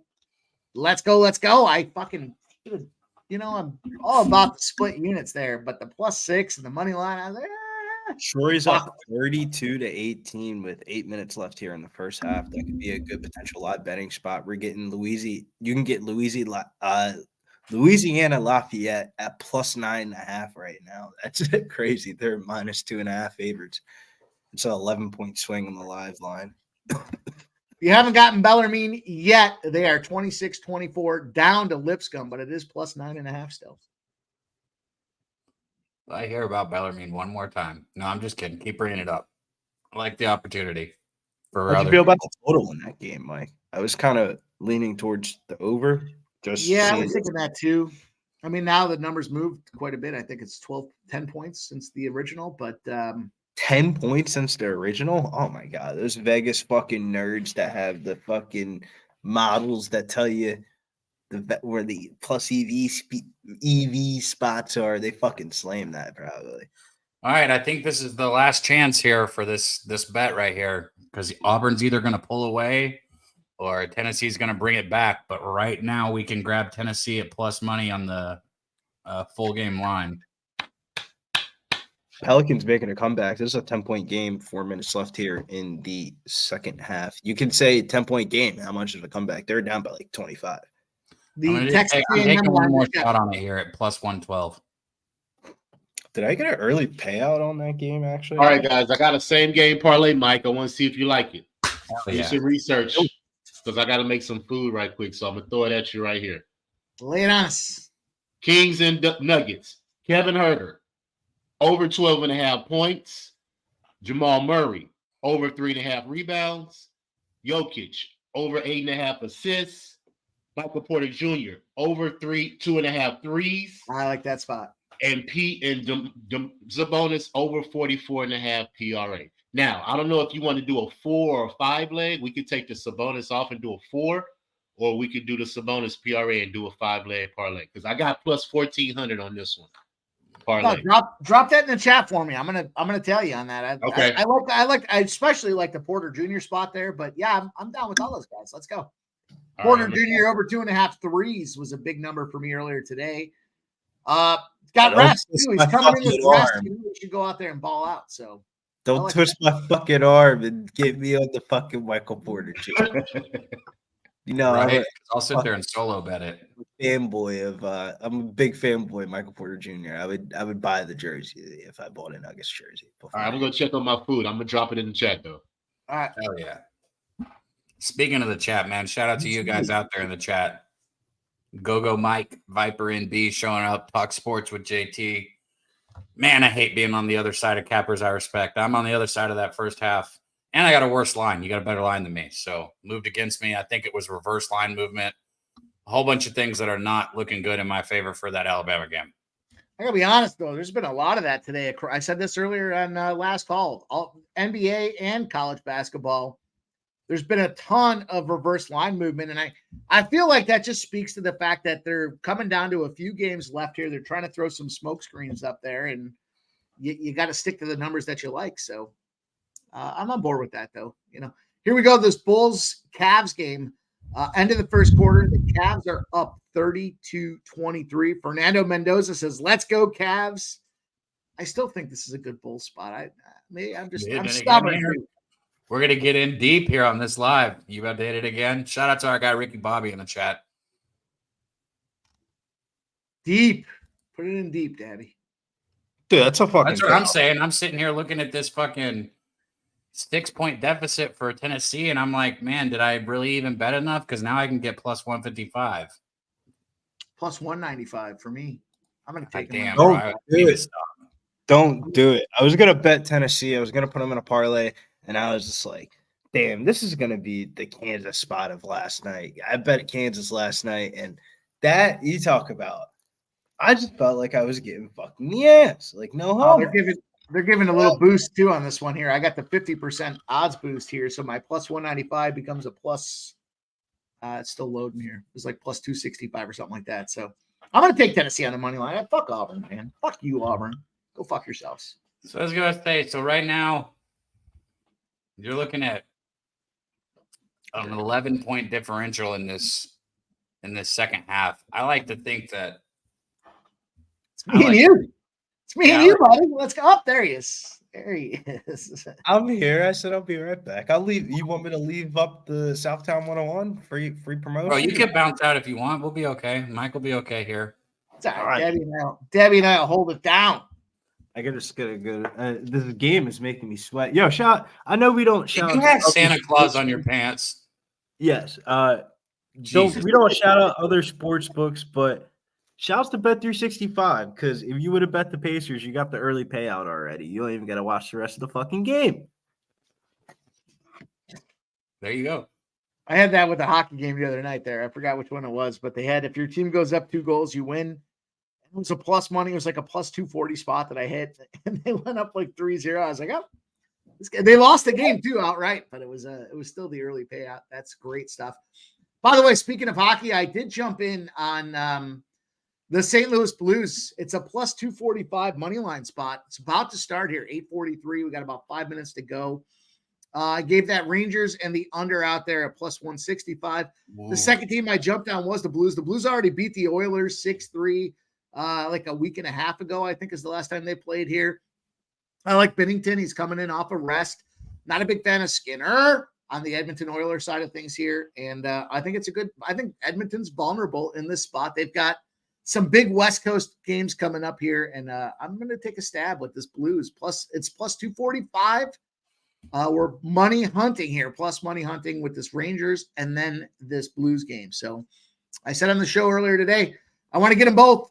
I got a plus 160 or 165. I got a plus 245. Just one of them hits, we cash plus money, but I think they're both going to hit, and it's going to turn us into a 4-unit net result off of a 2-unit proposition. So I'm jumping in Blues, about to start. Boom. What you got at 8 o'clock that's going to tip? I know you got some college basketball that tips here in 30 minutes, 20 minutes. Oh, you're 8 o'clock. I was like, fuck, dude, 8 o'clock's already gone. Yeah. 9 o'clock. You're 9 o'clock. My bad. I always forget. Always go Eastern. My bad. Yeah, I like this Bama spot. You know, I talked about it earlier. You're on Bama also? Yeah, Bama's a spot that's a play on for me there. After they go out a game, I forgot the number. Was it 110 when they lit up 110 points or whatever? They're 6-1 the next game against the spread. So I think it's a great Bama spot here. Look at the numbers. Their offense has been what? How many times have they let that many points up this year? Enough. Look back at the numbers that they played here. Let me see if I can find Christ. I don't know how much I like that stat, Mike. Road favorites coming off a regulation game that they allowed more than 110 points. Oh, okay. Road favorites. I thought you said Alabama. I was like, how many fucking points have they But got? if you look at their numbers, though, go back and look at these Alabama numbers here. I'll pull them up for you. They have been defense be damned. They just want to go out there and outscore teams, which I think just go get fucking points, right? Go get points. And so I like that spot, though.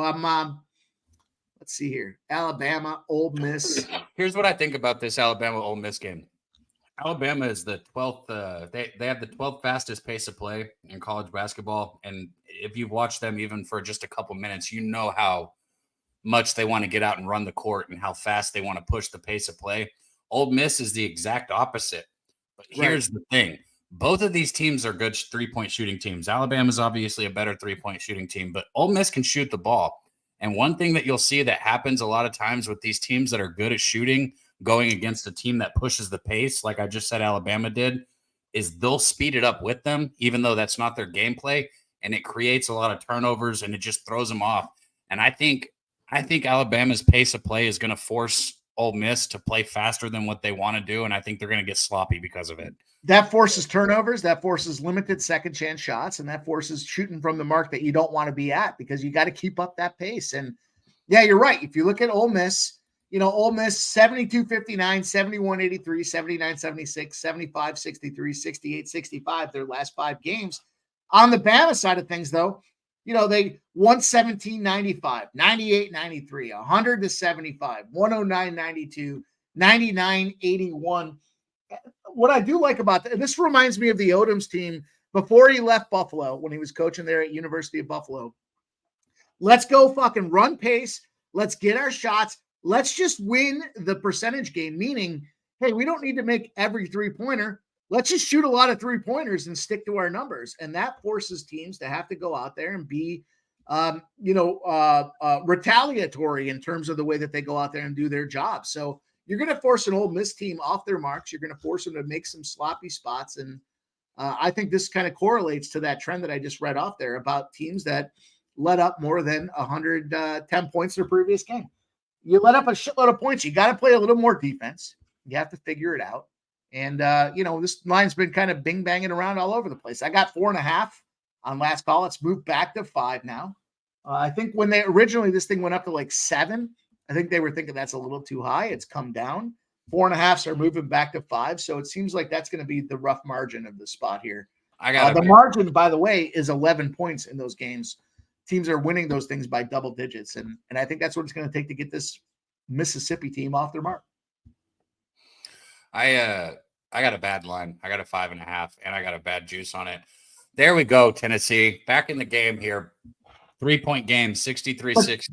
But Dabby, the margin is the key, right? So there's a lot of trends you can look at where the margin's like 4 points, and you add the spread to the margin. It's not enough to cover the spread of the current game. This is one of those spots where the margin's 11 against the spread in these spots here. So I think it's still enough for them boys to get the job done here. I think Bama's going to go out there and fuck up. How do I say this? It's just crazy, like, to think, like, you're very good at what you do, Mike. And it's so funny how different what we do is, too. The way we do it. Both of us find a way to win, but we win in different ways. I would never have something that would show me the margin for something like of games in this situation. Like I need to get that tool in my fucking hands. Sounds like a tool that I need. Well, you know why it's so crucial, though, is when you see line movement, some people will say, like, I'm chasing the steam. Not me personally, but they'll be like, I'm personally chasing steam. And I think that's a situation where you can look at it and say, does the margin warrant your consideration? Some of these games where the team wins by 3 and they're laying 2, the margin's 1, but now the line's moved 2 points. You missed it.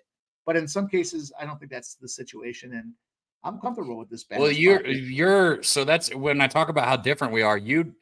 We've had this conversation. you don't like betting early. You like waiting. Hence, last call and the fucking show, and the reason why you like to have it like right before the games go. I'm the opposite because I feel like now it's with college basketball and baseball, not so much anything else that I do. Only college basketball and baseball.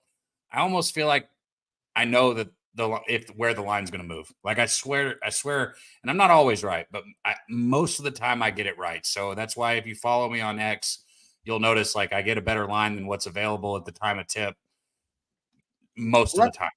That's why it's exciting when we arrive at the same point, given different looks at the way the game's going to go down, right? So we can still arrive there, get that job done, and that's right. Yeah. That's true. That's cool. Man, shout out to you guys in the chat there. Ron Crawford, Ole Miss, 5.5. Don't like seeing that, man. Don't like going against Talk Sports with JT. Don't like going against Ron Crawford, but I am on Alabama, so we'll see how this plays out. I also got Virginia in the nasty fucking Virginia-Boston College game. I got Virginia first half. I took them plus a half, and that'll be one that I'll look to live bet too.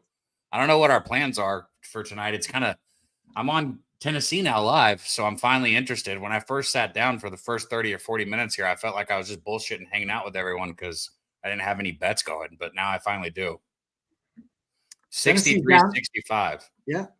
Still a good spot. Well, I just slowly threw I was like, oh, I'll just throw $50 on it. And I've done that 3 times now. So I have $150 on Tennessee at this point. It's funny how I'm like, oh, I'll just a little wait until my real bets go off 50 or $70. And I'm like, do it again. And I fucking do it again. Should I do it again? I'm going to take him again. I think I'm going to take him again, too. Let's make this game even more interesting. Oh, it's moving. It's moving as fuck that. They're listening to us. I got plus 133 just a little bit ago. I don't need to chase a minus 2.5 now. Let's get this Cliff, win. You said do it again. Cliff Yang just wants to see me stress. I already know because Cliff's been in here for some of the college. I already know, Cliff. I might not be able to see you, but I see you, Cliff.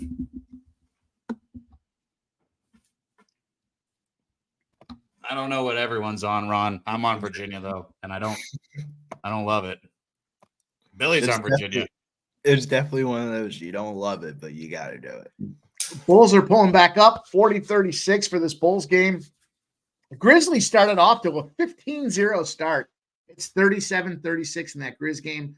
The Raptors are at halftime against the Mavericks, 67-66. The Raptors are up. Luka has 14 points, 8 assists. And then you look at this Pacers game here. We're at halftime there as well, 64-53. The Pacers are up on the old Pelicanos, boys. Fly, Pelican, fly, but not tonight. Clip them fucking wings. Let's go. Tennessee hit a 3 to tie it at 66, but then Auburn answered right back with the 3 of their own. Next, Hey, Lewis on the board, baby. Let's go. Coin says he's on the board. 1:03 minutes in. Oh, wow. They are throwing haymakers back and forth here. 69-69. Holy shit. Bro, this stadium's probably rocking. This is one of the only downfalls of being live is, copyright. We can't have the sound on. I bet this place is live right now, bro. And Auburn just turned the ball over. Anybody who's in the chat, let me know how loud this stadium is right now. It better be absolutely fucking rocking. Real Deal Prime says he bought a bag tonight. What are those, avocados? You playing New Mexico? Bro, I've already done this once on stream, and everybody I was live with was like, Cab, what the fuck? But I think those avocados from Mexico commercials are so funny. Like, have you seen the one where the coach walks up to the? That's the reason why I say it, dude. It's just fucking hilarious. Bro, you're not going to play tonight. He's like, did you just bench me to the avocados from Mexico song? I haven't seen that one. Yeah, it's so awkward. It's so funny, man. He just, like I said, the coach walks up and he's like, so I got to tell you something. You're not going to play tonight.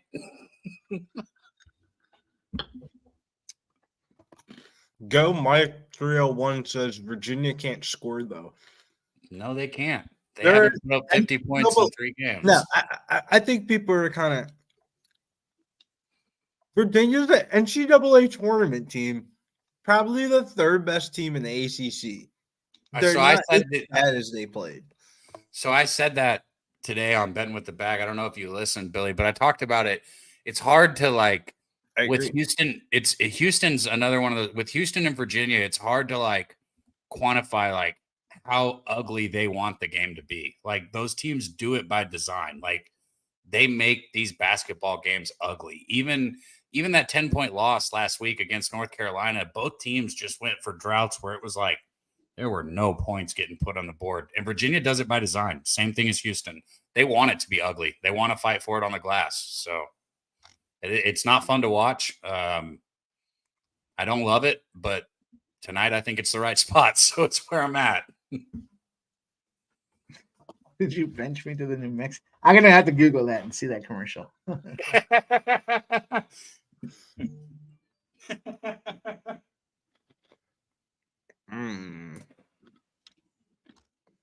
Let's get some cash, boys, here.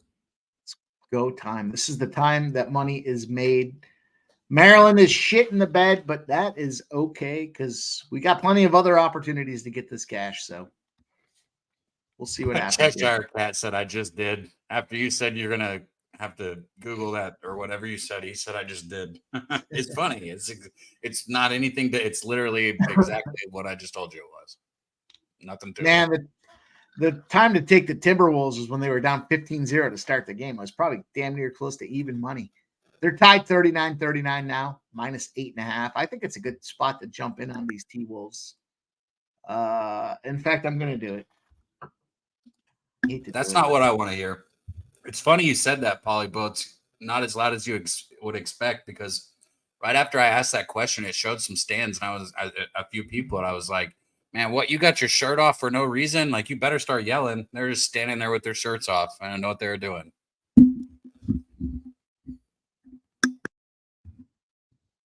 Showing a Formula One commercial here, Mike. I'm sure you make bets on the world tour too, huh?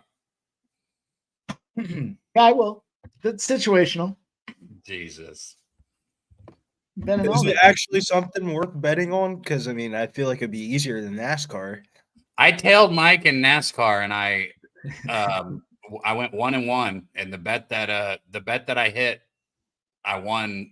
I had more money on the bet that I hit than the one that I didn't. So I won money on NASCAR. Did you bet the company one that we were telling you about? No, I bet some dude to finish fucking 10th in the top 10. Bubba Wallace. Yeah, Wallace. And then I bet fucking Toyota. So I had two bets. I had more on the Bubba Wallace has to be the only black NASCAR driver I can think of that's ever been famous. Shouts to Juan Chavez. This is how little I know about NASCAR. Like, see, I didn't even know that. I didn't even watch. I just tailed Mike. I didn't watch. I didn't even. He had to text me for me to know. My book. I saw it in my book that my money showed up. But dude, there was a massive crash with 8 laps left, I think, of that thing. And it wiped out like 2/3 of the field at Daytona, which seems to always happen. And Bubba did get in the crash, but he was able to recover. And we had him top 10. He ended up finishing number 5. So Bubba got the job done. Come on, ref. But a lot of those Toyotas were in the lead, and they all got wiped out. So that was what, plus 200 something that got finished off. But, it's got to be a big event for me to get involved with it. There's so many other things going on. But that one had gotten rescheduled from Sunday to Monday because of weather. So I was like, fuck it. It's Monday. It's 4:00 on Monday. Let me get in on this thing. That's the last time I bet the Daytona 300 or 500, whatever the fuck they call it. It was during that COVID year where they rescheduled it because of the rain. That shit was fun. Our guy Juan Chavez, man, becoming a member in the chat. Shout out to you. Shout out to all you members, man. Welcome, Juan. Glad to have you on board.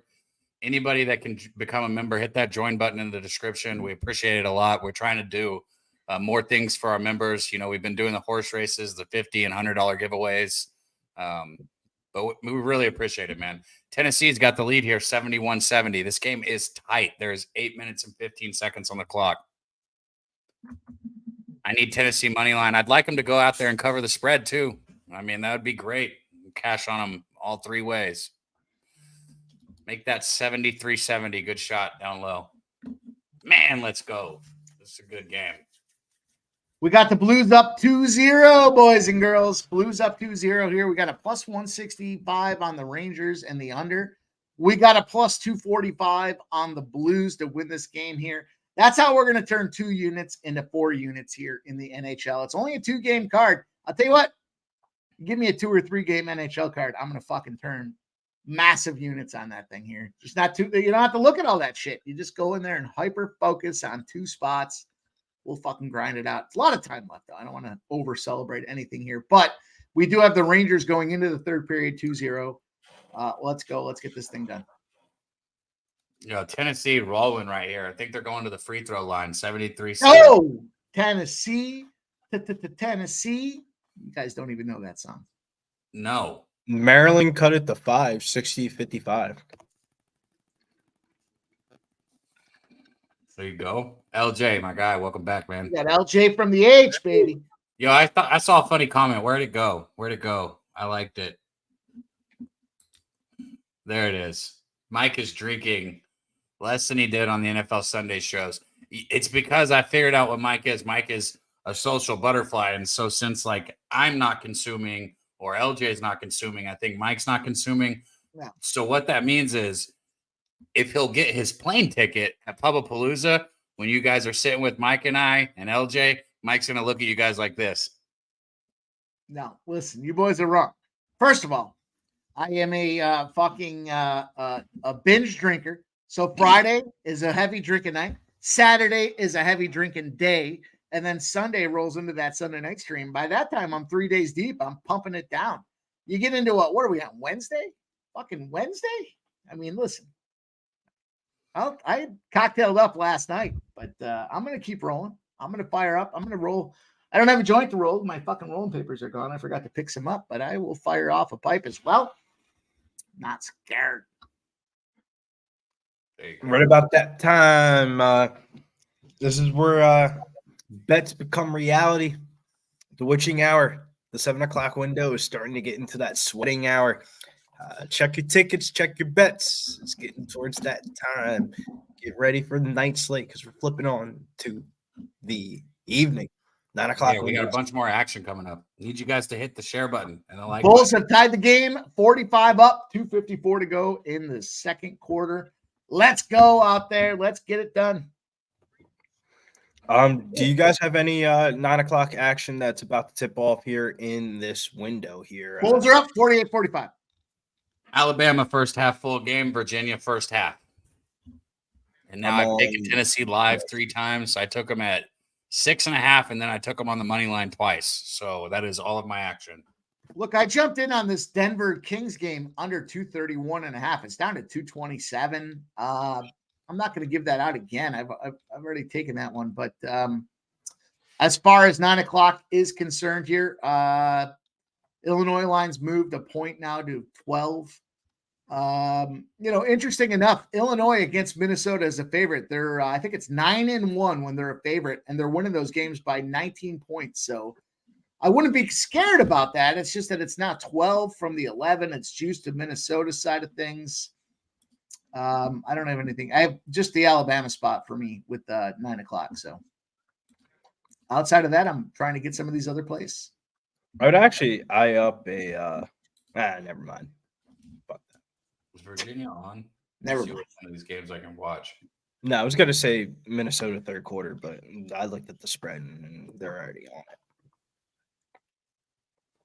Alabama comes on the same channel. Looks like A&M and South Carolina already got going here. I was A&M down. I didn't get involved. What up, Jacqueline? It's good to see you. Thank you for coming in. We're rolling there. We gave out the Ark State, Coastal Carolina under 157.5, I believe. Ark State, here's one of those deals here, boys and girls. On the road, Ark State is a fucking stomping under team. Their defense travels like no other. Coastal Ark State was 157. It's down to 140.5 right now. Obviously missed it, but Ark State road defense. Keep that in mind going forward.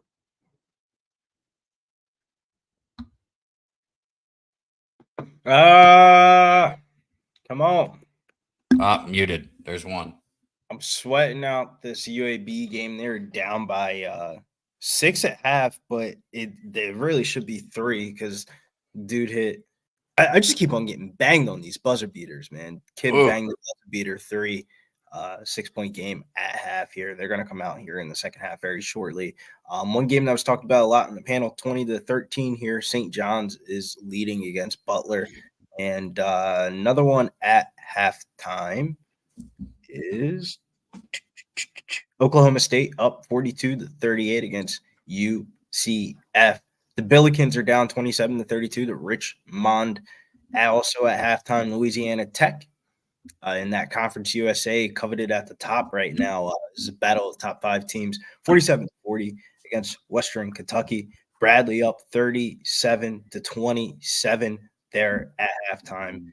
And that's really it for halftime scores. Oh, Eastern Kentucky and Austin Peeve.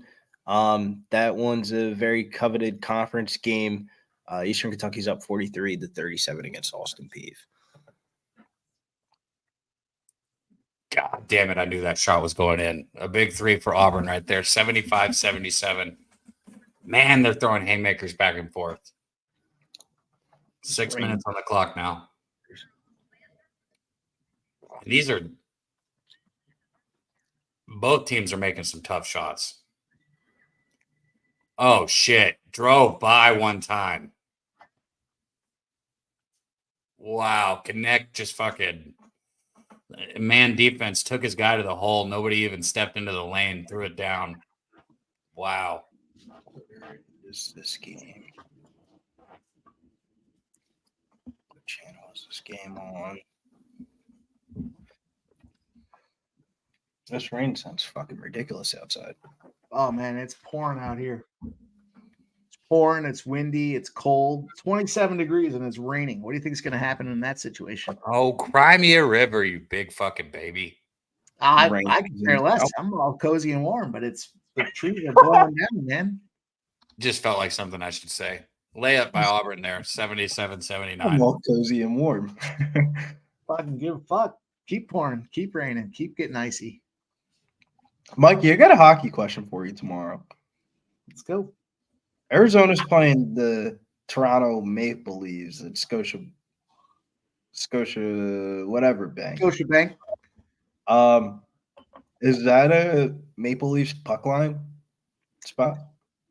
You know, the Maple Leafs had a nice little trend going where they were 9 games in a row or some shit like that, and then they lost last night. So originally, I thought if they won that game, you would have to jump in and take Arizona on this next game. But I think in this case here with Arizona did lose to Montreal, if I'm not mistaken. So I do think it's a Toronto spot to get back right against a suspect Arizona team that's on the road here. That's a long trip from Arizona to Montreal and now Toronto. So wouldn't be mad at that Toronto spot. Bruce Pearl just got a technical foul called on him, in a way like that. Of course, he's going to get one called on him with 4 minutes and 48 seconds on the clock in a 2-point game. And Connect's going to miss the first of the technicals, but goddamn, how do you do that as a coach to your team right here? Makes the second one. What a crucial time. I mean, now it's a 3-point game. Billy, it's tricky, though, early for hockey because if you see some guys betting hockey the night before, definitely raise a red flag. They don't know who the goaltender is going to be. You still have to wait for the morning skate. It's not so much the lineups that are going to change. It's the goaltending, and you don't know who the guy's going to be going into the next game. So you kind of got to wait a little bit. The line will move a little, of course, but I think it's a situation where you have to wait and see at least who the goaltender is. Some teams are better than others, and I think Toronto clearly is better than the Coyotes, but you still have to wait and see who the goaltenders are going to be. Ron Crawford dropping in his spreadsheet. I don't know how I'm supposed to read that.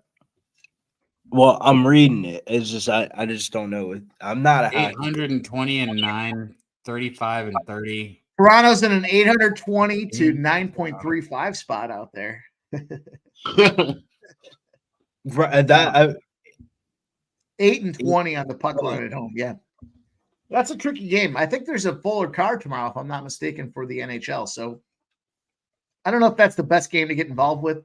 There are a lot of games tomorrow. Let me take a peek. You ain't got to convince me too much to 2, scratch 3, off. 4, 5, 6, I've 7. only Yeah, bet 3 hockey games this year. there's what? Dallas is at home tomorrow off a loss, bro.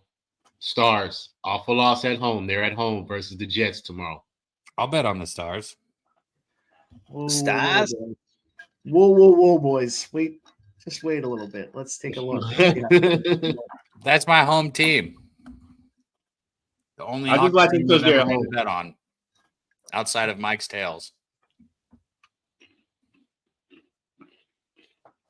My one buddy went to a Dallas game. His sisters moved down to Dallas, so he went down to visit them, and he sent me a video of the playoff game. It was like maybe 2 years ago in Dallas. It looked awesome. It looked like electric. They're definitely a playoff hockey-oriented squad, but I don't know. Dallas, Ottinger is not right for Dallas right now. And Winnipeg with Bruce Waugh and Hellebuck are two goaltenders I wouldn't want to fade here. They're like, even though there's a backup in Bruce Waugh, he's still rolling out top 10 numbers as far as goaltending is concerned. So let's just take a pause on that one. And No, we ain't pausing. We taking Dallas Stars off a loss at home. That's what we're doing. And we taking the over because Dallas at home trends to the over. We ain't got to think about it, Mike. We got this. Clutch time for Kentucky, man. Connect. I'm going to say, all right, only to put a bookmark in it. We'll pin that conversation until tomorrow.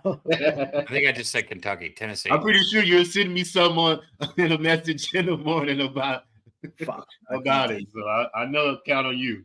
Well, I won't send you anything the other way of your spot. I'll only help support it. But Pelicans keeping this close, man. I don't like it. That's why you gotta bet that shit on Bet365, man. I haven't even watched the game. I was like, wait, weren't they up by 25? Check my ticket. Yeah, they already Hey, it's not check time. I understand that the Stars are 1-6 in their last 7, but they're at home, Big Scott. Look at Dallas' home record. But it's because Ottinger, their number one goaltender, is kind of struggling right now. So good. Hey, it's all good. Dallas Stars at home. What a pass. What a pass. And it's in their division, too. So I think they're good in their division, too. I think the Jets are good, too. So I'm not slighting the Jets like that. But Dallas Stars at home. We're looking at 8-4-77, guys. We might get We're trying to get this original play, Dabby, Tennessee here. Man, it's fucking – and that's what I took at half was 6.5. Wichita State is looking good. There's so many hockey games tomorrow, though. It's going to be fun to cap that card here. There's plus money opportunities galore. We're still in plus moneyville here tonight. We have 2-1. The Rangers are up 16:30 to go in the third period. Columbus just scored. But look, we're at home in Madison Square Garden for the Rangers, and we have Shesterkin and net. So I think we're still very much alive for this Rangers and the under 6.5 goals here at plus 165. And of course, the Blues are up 2-0. That was a nice little plus 245 spot. Let's keep it rolling in the NHL, boys. Fuck, man. I'm getting sweat hour right now in this game. Yeah, and it's so hard to fucking see it because the one team is wearing black jerseys and the other team is wearing dark gray jerseys. So it's like, it's fucking hard to see. They didn't coordinate that very well. Retarded, bro. Absolutely. I don't like to use the word retarded, but absolutely retarded. Like, did you just say the word? I got it. Like, I have to squint my fucking eyes to make sure who's on offense and who's on defense at times. It's pretty crazy that they even sanctioned this game with gray jerseys and black jerseys. Like, what? I hate when teams do that, though. It's whenever I bet on them, they have to fucking switch up. Like Northwestern last week, we're on the show, and I was like, what the fuck? Why is it Bill Bowie night and they have fucking these from the 90s jerseys on? The whole stadium's changed. I'm like, of course, the one time I fucking bet on them. Like, I want the shit plain Jane, like how I capped it, not with the bunch of Not the bells and whistles that I didn't know about. Give me the bells and whistles that I already know about. That's my little rant. You're saying I don't see color. Well, it's just when players are moving at a very fast pace and they're all the same skin complexion and they're wearing very similar color jerseys, it's very hard to decipher who's who. Like, if they all have the same exact haircut, they're all the same exact color, and they're wearing the same exact color jerseys, you let me know if it's easy to see. Yeah, Ron, I'm with you, man. I don't think it's an odd. Listen, I don't want to go against my boy here in his hometown, but I'm with you. I just can't automatically jump in on Dallas. Yeah, there's a lot of things happening in Dallas right now. Hold on, Mike. Let's listen to the hockey guy here for a second. Dallas is my home team. Who's the hockey guy? Are you the hockey guy? I just missed it. I thought something was going on. I thought we were bringing in a new guest. I'd say Dallas is my home team, and that's all I got for you. I went to a Dallas Stars game once. It went into overtime. It was fun. They ended up winning. And that's my story. Yeah, you can name a site in here, Ron Crawford. You're good. He said they're worse in Toronto on the puck line. Puck lines are very hard to cap in hockey, I've learned. Another fucking 3, man. Where has this team been at all fucking year? Wow, what a penalty here. I think Shesterkin just took this penalty on the Rangers. Kobe Rogers decides to score fucking 30 points when I bet against him. But all the fucking times I bet on them this year, he hasn't done shit. Wow, that was a pretty shot. Smoke and Mirrors, good to see you in here, my dude. Oh, it definitely was a penalty on Shesterkin. Oh, man. Columbus is going to go to the power play. 4-point game. 80, I 84. do use EV analytics, Ron Crawford. I use that for basketball. Looks like Boston College, Virginia is starting off just how everyone would think. Very, very, very slow with not even 10 points scored in the first 5 minutes. What's the score, though? I got 7-2 right now, Virginia. That's what I care about. I don't care about this game being low scored. I just want to make sure it's same. on. Oh, this is frustrating to watch. My UAB bet is starting to fall apart of the fucking whims right here. Witching hour of this UAB game. They got to turn it up. And then Sacramento Denver game, fucking very sloppy start right now, man. 3-0. And it's like 3 minutes into this game. Both teams have missed damn near every shot. There's only been one shot made in the first 8 to 10 shot attempts, and it was a 3-pointer in the first play of the game for Sacramento. So 3-0. I got that under 231.5. That's a good bet. The way this game, I like that too. The way this game looks like, holy shit, man. Jamal Murray's got to hit a step back 3 at the fucking shot clock buzzer for them to get on the board here. Toronto getting cooked up by Dallas, 95-86, 2:57 left in the third quarter here. Dallas coming out with a vengeance. What's the score of that game, Mike? It was 95-86. Hey, there's that guy Dan Kelly in the chat. Good to see you in here, Dan. Looks like Ziegler just drew a foul, so he's going to be headed to the line. 84-80. Luka, 20.7 rebounds, 14 assists, 3 rebounds away from the old triple double, boys. Not surprised at all. And on his fucking, I'm not surprised either. I'm not surprised either at this fucking guy. For real. Wasn't it Tehran that said the one time bet the Luka under? Yeah. No, don't ever say that. Luka under doesn't fucking. It was like the under. You bet the under. I remember that too. It's like there's a clippable moment of the year. I wish we could clip that because I was so utterly shocked. I thought I was muted. Bro, I'm watching the Pacers game. The Pacer guy drives to the basket and passes it out to the 3-point guy, and he misses the 3. That's how much basketball has changed. We're gonna pass up a 2 try to get a three, man. Like, Right. It's wild how much basketball has changed. Because when I was a kid in like middle school, I remember I would hit 1 or 2 threes or something like that on like the travel team or something like that, and they'd be like, "Why are you shooting the three?" And they would shut me out the game. I'm like, for real. "Shooting that shit because this shit going in, motherfucker." Because I'm gonna make it. That's why I'm shooting it.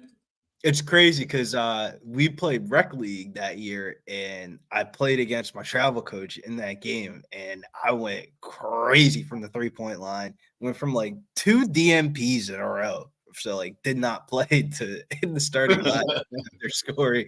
I think it was like what would it be, 15 or 18 points from the 3-point line. That shit was wild. It was like one of my best shooting games ever in my career. Well, seriously, We are man, don't shoot the three. down to the wire here. Tennessee, Auburn. I am hoping that I can get that. What's the play in that, Cab? What's your play in that? I bet it live here 3 times. I took it twice on the money. I took Tennessee on the money line twice, but then I also Okay. took them at half minus 6.5. So Okay. the 6.5 is going to get sweaty. Yeah, I see. There are about 2 minutes left. Yeah, this bet's going to die. That's not a foul. All right, it's Maybe time it to is. bet on this Virginia game. This bet's dead. What'd you say? I said I'm about to put on this Virginia game. This UAB bet is dead. Oh, okay. Gotcha. 3 gotcha. turnovers back to back to back resulted for all threes for Wichita State. Yeah, that's dead in the game for me. Even if they do, Ooh, Halliburton with the pass. Ugh. Like, seriously, man. He be diving, bro. Alabama looks like they're out here pussyfooting around early, down 8-13. I got them first half full game, so I need them to wake the fuck up now. I don't got time to hang around and let them get comfortable. Nuggets call timeout. Y'all got to get y'all shit together. They're down 13-7. Got to get their shit they're together. playing sloppy as fuck. It's all good. We'll get the timeout. We'll come out of this timeout. Connect's going to drive and make the layup there, make it 88-82. We have a 6-point game with 1 minute and 45 seconds left in this Tennessee Auburn game. Coming down to the wire. Ooh, good ball movement here by Auburn. Going to get. Fuck Auburn. Yeah, I thought they got fouled on that 3, but there was no call, which is what we need. Exactly. Fuck Auburn. I thought he got fouled, but they didn't call it. So Tennessee's got the ball. They're going to run it down right to about 1 minute here with this possession. Man, Dallas is running away with this one. 101-88, third quarter. Minute to go. Still time in this game. Still time. Pelicans are climbing back in this game. Pitchers. 76-83 in this Pelicans game. What a gross sequence of events that just happened in this game, but we'll take it. 90-82, 53 seconds and running.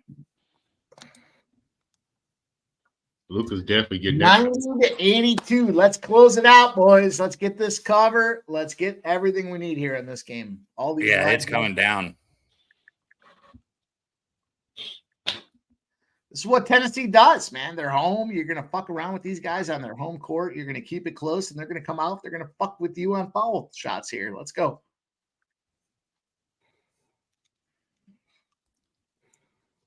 Anybody remember why Bruce Pearl ended up leaving Tennessee?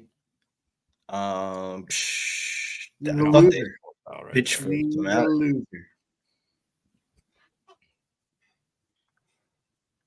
You know, Tennessee is one of those SEC schools. You know, I got some bias across all these conferences, but Tennessee is one of those SEC schools I want to see do well. I don't know why. It has nothing to do with Peyton Manning. It's just I just want to see. Yeah, they said. I just Googled it. My bad. Not to cut you off. Yeah, you're good. They said Bruce Pearl was fired for unethical conduct relating to recruiting violations. So, AKA, he got fucking strippers for him, basically. AKA the Rick Pitino treatment. Hookers and Yeah, Go, baby. yeah, the Rick Pitino shit. I knew it was. I knew he got fired. Like they pitchforked him out of there. It wasn't like he left. You know, I think they over exaggerated the Rick Pitino situation, though. It was, from my understanding, those hookers were daughters of the mother that was influential with the organization. So it doesn't seem like it's quite the same. It's I'll not go like a they step were going- further for you, Mike. Yeah. Players, when they're in college before NIL deals and they would be at the universities and stuff, coaches give them money, I guess, out of their own pocket if you're like getting paid like fat money. And those players have like budgets and shit like that. And with that budget comes with a couple of perks. You just don't know what the perks are going to be. Yeah, I mean, the way I look at it, it was a family affair with this recruiting thing for Rick Pitino. You know, he found a nice, wholesome family. The mother wanted to bring her daughters around the organization, and they were getting cash for coming out, hanging out. So it's you could argue. I guess you could argue the situation, but Rick Pitino's a winner. He's gone on and won. He won. You send him over to Europe, he wins in Europe. You bring him back to Iona. Who the fuck ever heard of Iona? They come out there, they're kicking ass, and now all of a sudden he's in St. John's, 9 fucking his boys, and St. John's is getting it done. Aren't they up here tonight? Let's see. Same here, Ron. I can't believe I stayed off Iowa State. It was one of those past games I that like Iowa State. wish I would have went my first glance. St. John's is up 32-25. The old Rick Pitino process, boys. I'll tell you what, dark horse for the tournament. Give me some Rick Pitino. Don't pull my fucking arms and bring me back in. I'll twist you The back, Red Billy. Storm Get him still on there. got Get it. him in the Red brackets, Storm man. still got At least Elite 8. If you're not going to put the St. John's boys in the Elite 8, They're not going to make it. you might to as well the not NCAA. even process your bracket. I don't think they're going to make it to the NCAA tournament. I'll take it a step further. DabyCab, you're muted, by the way. There we go. There's our guy, Ray. Says, Pimp, thanks for the Arkansas State under, baby. Arkansas State on the road, Ray. Under spot galore, my guy. Congrats. There we go. Keep that clock running. What are they doing? Keep that clock running. That's what I'm talking about. What are we doing? They're going to let it end? Are they going to let it end? That's it right there. Tennessee is going to win 92-84. There you go. Good bet. Good bet, gentlemen. Hey, Mike got on it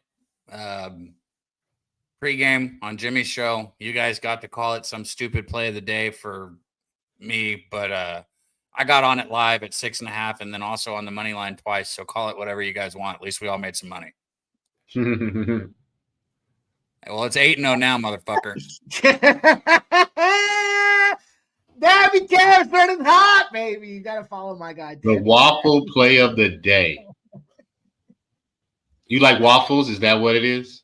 No, don't. You don't. How did it start, Dabby?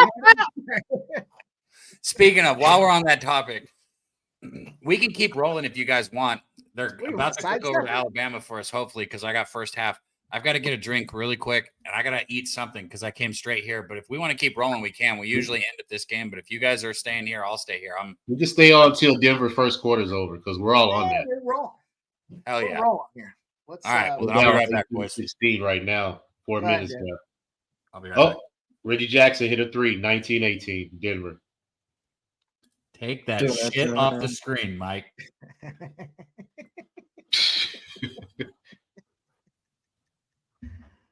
My guy created a play of the day. He hates it, and he's cashing all over the place on it. But shout out to the old Waffles play of the day. 8-0 for my guy, DabyCab. Listen, you ever heard a guy that has a play of the day and he doesn't even fucking like it? I can't believe it. But shout out to DabyCab. That was a great call. Good cash.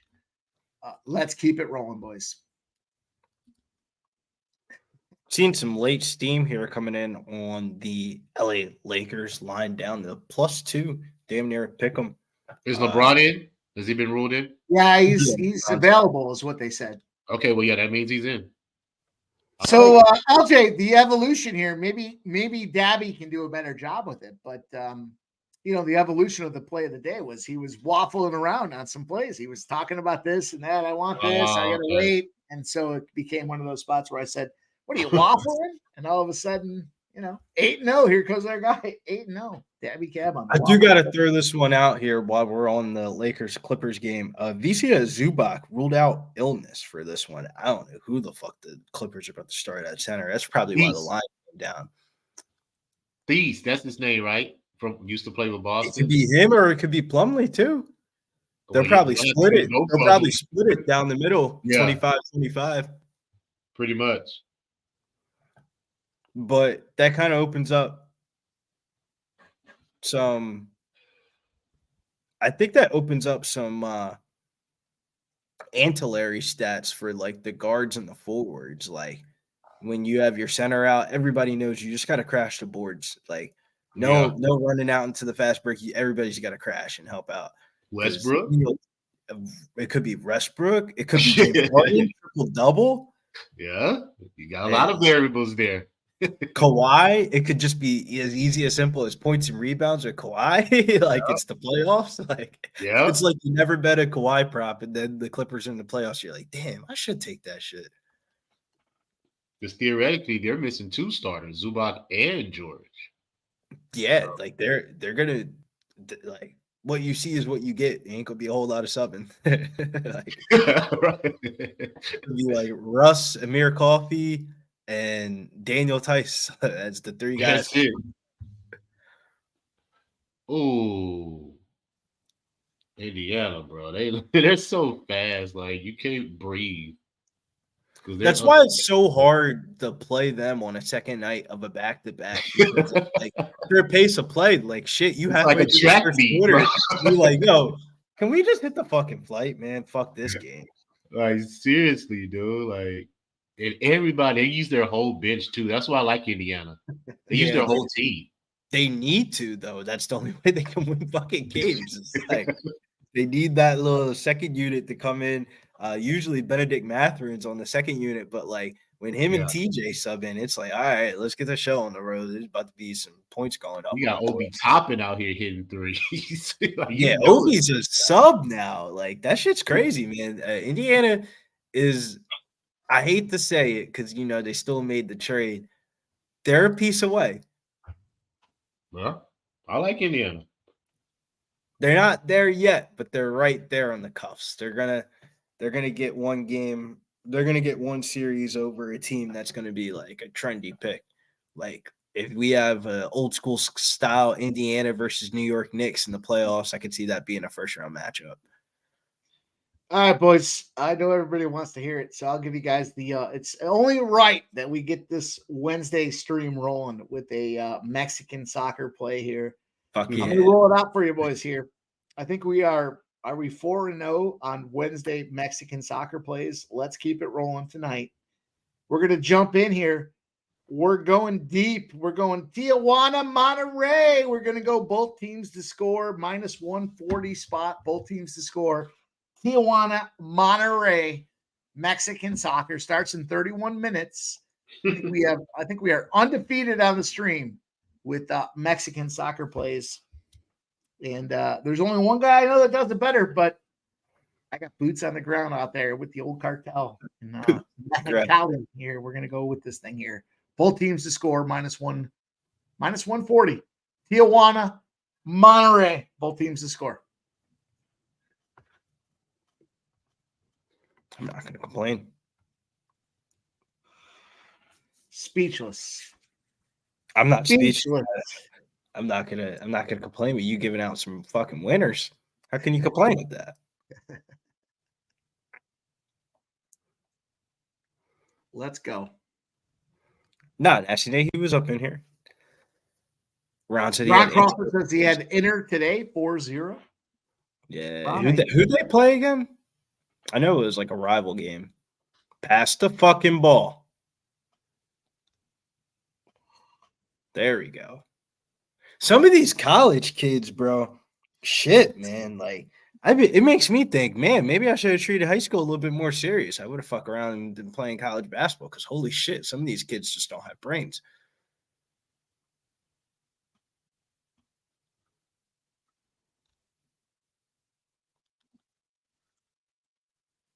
Man, this is a Atlanta, yeah. smash mouth, physical style, old school ball game here in Virginia versus Boston College. It's old school when you see teams that are electing to throw the ball into the post as their first option of the play. Right. I like that. I was watching a game the other night, LJ. Oh my God. It was like, I thought I was tripping out until the announcer said something. It was just like, everything was just like, all right, was it the Colorado State game last night? Colorado State, Utah State. I don't know if you guys saw that game, but man, the first half was just like post up, throw the ball to the wing guy, throw a little post entry in, and let the big man do the work. And it was just like, fuck it if he misses. We're going right back to it on the next play. And the rest Right. was eating it up, calling foul after foul after foul. It was crazy. Denver needs to step the fuck up. 27-21, 2 minutes left in the first quarter. Yeah, man, we're in trouble. I'm sweating over here. Pacers are up 8 points, 11 to go in the fourth quarter.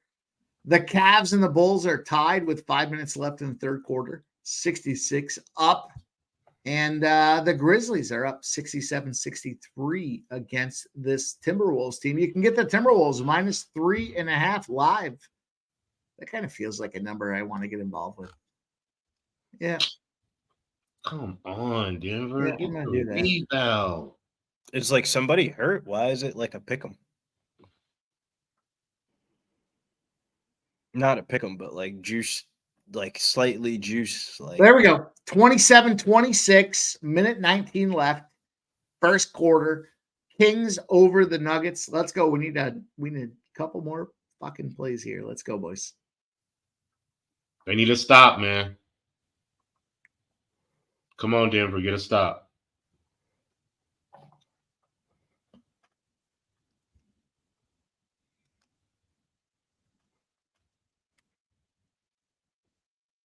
Ah, Ah. Scumbags. damn it. That's it. That's why you took the second quarter, huh, Nate?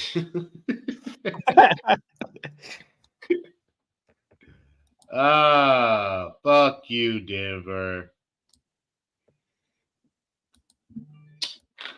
I should jump on the spread now. What's the live number? Let me get my I feel you. That's the reason why I was like pre-flop. I was like, damn, I liked it, but I'll tell you what, boys. I didn't want to say it then, but I'll say it now. There's a lot of numbers I have supporting the Kings to get this job done tonight. So, buyer beware with these Nuggets.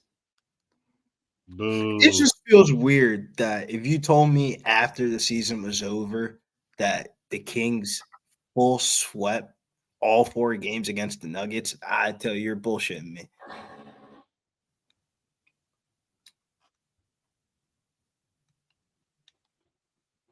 Yet here we are. 66-66 in this Cleveland-Chicago game. Talk about it. Dead fucking under. That game might not even crack fucking 200.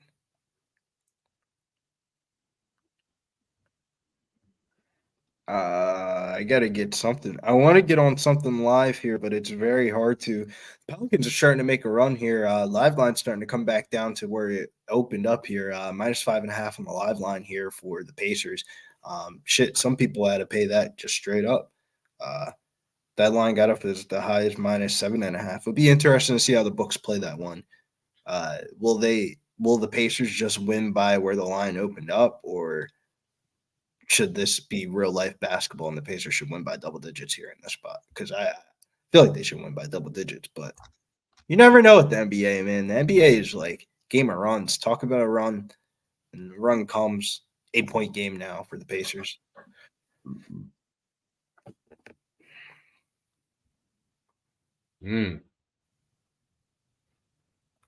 What happened with that South Carolina game? Anybody has eyes on that South Carolina game? There we go, 32-29 at halftime.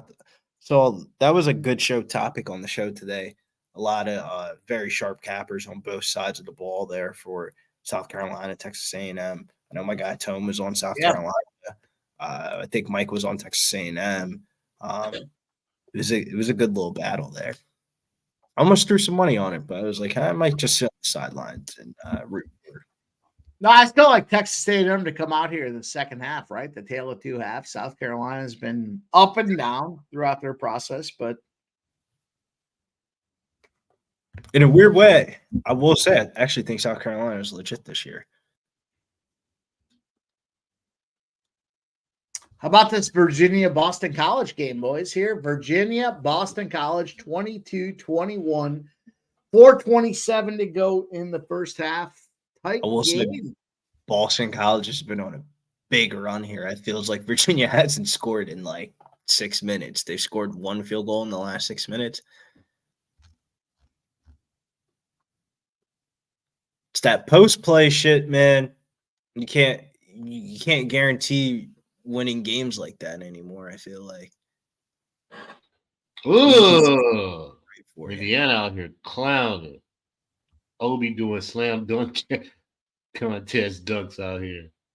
Nah, for real though. Like that dunk that he had in the first when Hallie threw that off the backboard, I was like, damn, that's how they all coming? Like, Bulls have taken the lead, 72-70. We got that +6. Favorite dog play of the day here with the Bulls. It's not truly my favorite dog play because I like the St. Louis Blues at a better number, +245, but still involved with this NBA dog. Favorite NBA dog, Mikey. Yeah, my favorite NBA dog was the Bulls. Man, the Mavs are ripping up the Raptors 122-108. 5:45 to go in this fourth quarter with this NBA game. This game is tilting me. Just let me sub into the fucking game and help the team out. Let me just shoot a 3 up there for him.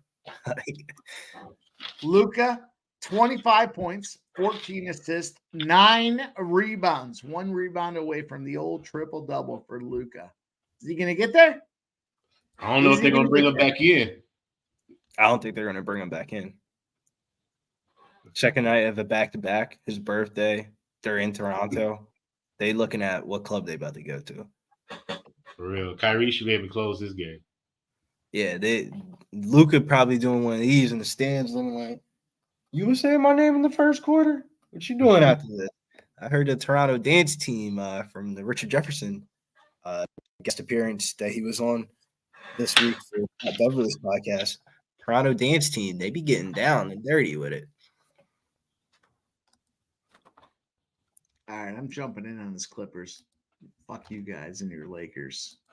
Well, you can make mine official. Over 1.5 threes for LeBron and 7+ assists plus Lakers to win. I'm looking at this. Mikey, thoughts on Kawhi 30+ Clips to win +275? Yeah, I mean, I like the Clips to win. I like I'm not down. I like Kawhi. Someone's got to do it for the Clips. Let's go. Let's get this thing going here. Might as well be a Kawhi night. He's going to show up. There we go. We got a little dono here. We got the super sticker from our girl Trisha M. Luka back in. They brought him back in. Luka. They must have told him that you get a couple more rebounds and get this triple double. He said, "Fuck it." Hey, yeah, they must. One thing that I do like about Luka is, sometimes when people stat pad times like this is when you need it. You know what I'm saying? Like they tell him, "Yo, you a couple rebounds away." He's like, "Yeah, I'll sub back in. Let me go get this shit real quick." I need him to get 30. I need him 5 more points. Kyrie's hit his 20. I need Luka to get 30. Here we go, our guy Dan Kelly. Keep it in your memory banks. I mentioned it on Mike's show earlier. Jarrett Allen does not like second games of back-to-back. So shout out to our guy Dan Kelly. Guy has a monster tracking process in the NBA. Nothing but respect for our guy Dan Kelly and what he does. I like that little nugget there. Yeah, I love nuggets like that because the only way you can find those is if you're really keying in on that. Dialed in, right? Our guy Dan Kelly is dialed the fuck in, ready to roll and give us them looks here. I love it. We all we're all working the same way. Same eyes, all looking at the books, trying to get that cash into our pockets. We appreciate that there. Thank you, Dan Kelly. Let's go. Shout he says Luka wants the heat. Competitive spot. Rangers scored 3-1. Only in a wheelchair. Rangers, 52.6 seconds to go. Columbus guy breaks a stick on the empty net there. It's 3-1 Rangers. We're going to get this plus 165 from last call. The Rangers and the under 6.5 is going to be a plus 165 casher, boys. Monday to Friday. Last call, 6 p.m. Eastern. You boys are out there. I got our guy Billy Briz on Tuesdays. I got my homeboy LJ from the H on Wednesdays. Let's keep it rolling, fellas. That's how we do. Do we have a? Let me see what we have in the old. See what we have in the old brand here. Do we have something? That's the next thing we gotta add in. We gotta add in a couple more. Some celebratory video clips, right? I mean, what do we have here? Wow. Final score in the SoCon. Furman led by 9 with 12 minutes to go. Western Carolina finishes the game on a 37-20 run to cap off their senior night, and they end up pulling out the W, 85-77. Shouts to Western Carolina backers out there in the world. They score again. 4-1. 4-1 Rangers. This one's going to go in the books here. I can't find much that supports celebratory laps other than this one here. Let's see what we have. This is for that Rangers and the under 6.5 plus 165 spot given out on last call. You know, right. Jimmy, what do you say? Where we want to see your toes.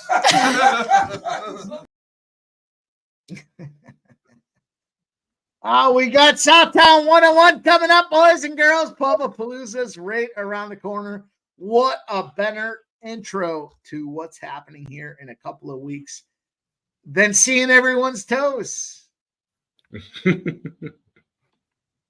That's a wild thing to say to a person first time meeting them is, let me see your toes. You ever been asked that before? Can you suck on my toes? You like that? I mean, we don't do that. What the fuck's wrong with somebody asking to see a dude's toes? 4-1 final. Rangers 4. Columbus 1. That's a plus 1. Luka triple-double. Luka triple-double, 30 points. Cash Luka! Denver's scaring me, man. They're down we got 13. We'll see what we got. We got another one in here. I'm sure I can figure. I'll end up being profitable anyway, even with that. Oh no, that's not that one. That's bad. My bad. Man, this Jimmy Jose trend needs a little luck here. We need some things happening, boys. But here we go.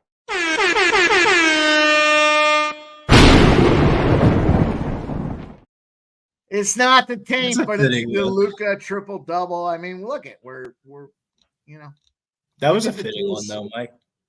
You give me the tools I have to work with, I'll figure out a way to make a sandcastle, boys. That's how we do it. Yes, sir. Luka 30 win, Kyrie 20 win. Cash it. Great job, LJ. Great fucking job. Yo, I said that earlier today. I was like, when like, what's up with my man?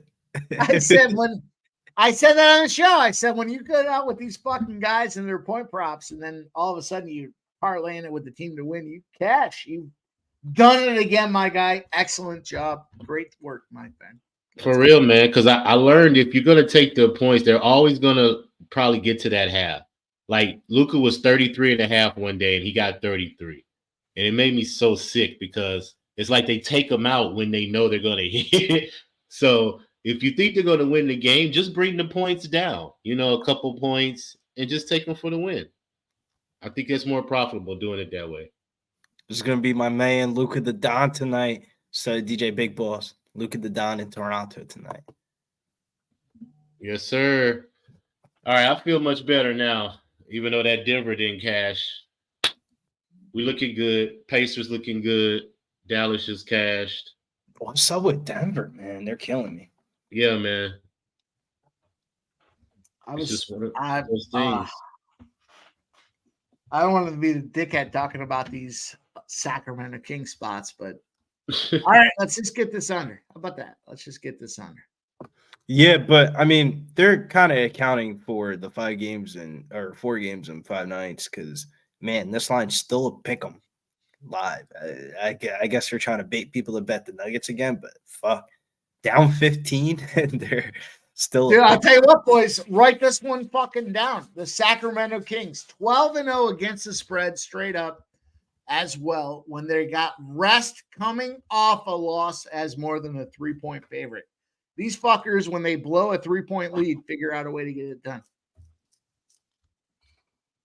No, we're bringing our next guy back on here. Let's recognize what he's doing out there. Man, stop putting that up until you get the record right. Has moved to 8-0. I'm not.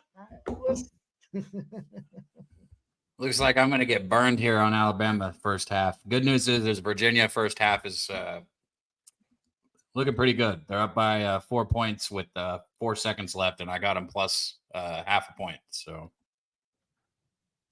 I'd like these Cavaliers to close this off. And fuck you, Alabama. Can you at least make this like a 6.5 or 6 point game going into half? Like, do something so I got something to root for.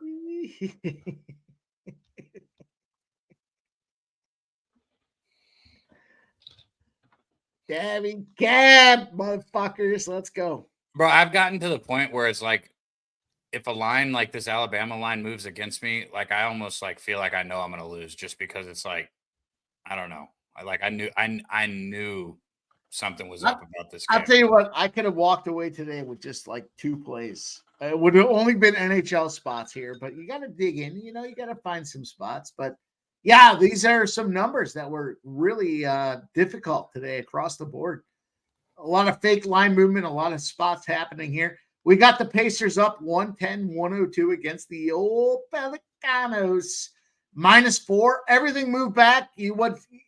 Here's the spot. You think, okay, the Pelicans are playing everybody. We got to take them.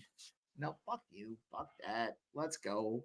The Raptors are getting dominated by the Mavs. It was Luka's birthday. I'll give him that. Grizzlies, Timberwolves, push. Cavs and Bulls, though, right? Cavs 81-76 right now in the third quarter against these Bulls. Let's see if they can come back and dominate this thing after a home loss. Let's see what they do. And I need this under. I took the Clippers, Dabby. I took the Clippers. I don't care.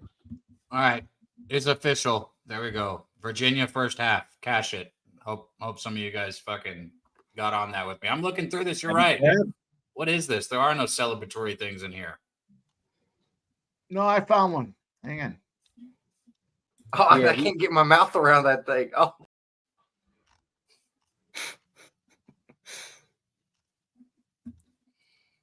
Well, you know what's Bama, man. Shout out to Virginia for coming through. No, you gotta, a bunch of bitches. You got to change the old background, but here's one. Funny. I'd be in a decent mood if this game was close right now, but Virginia cash doesn't give me any solace if I'm not going to cash this fucking game. Gabby Waffles cashes another one. The Waffles play of the day has moved to 8-0. Get your fucking sights adjusted.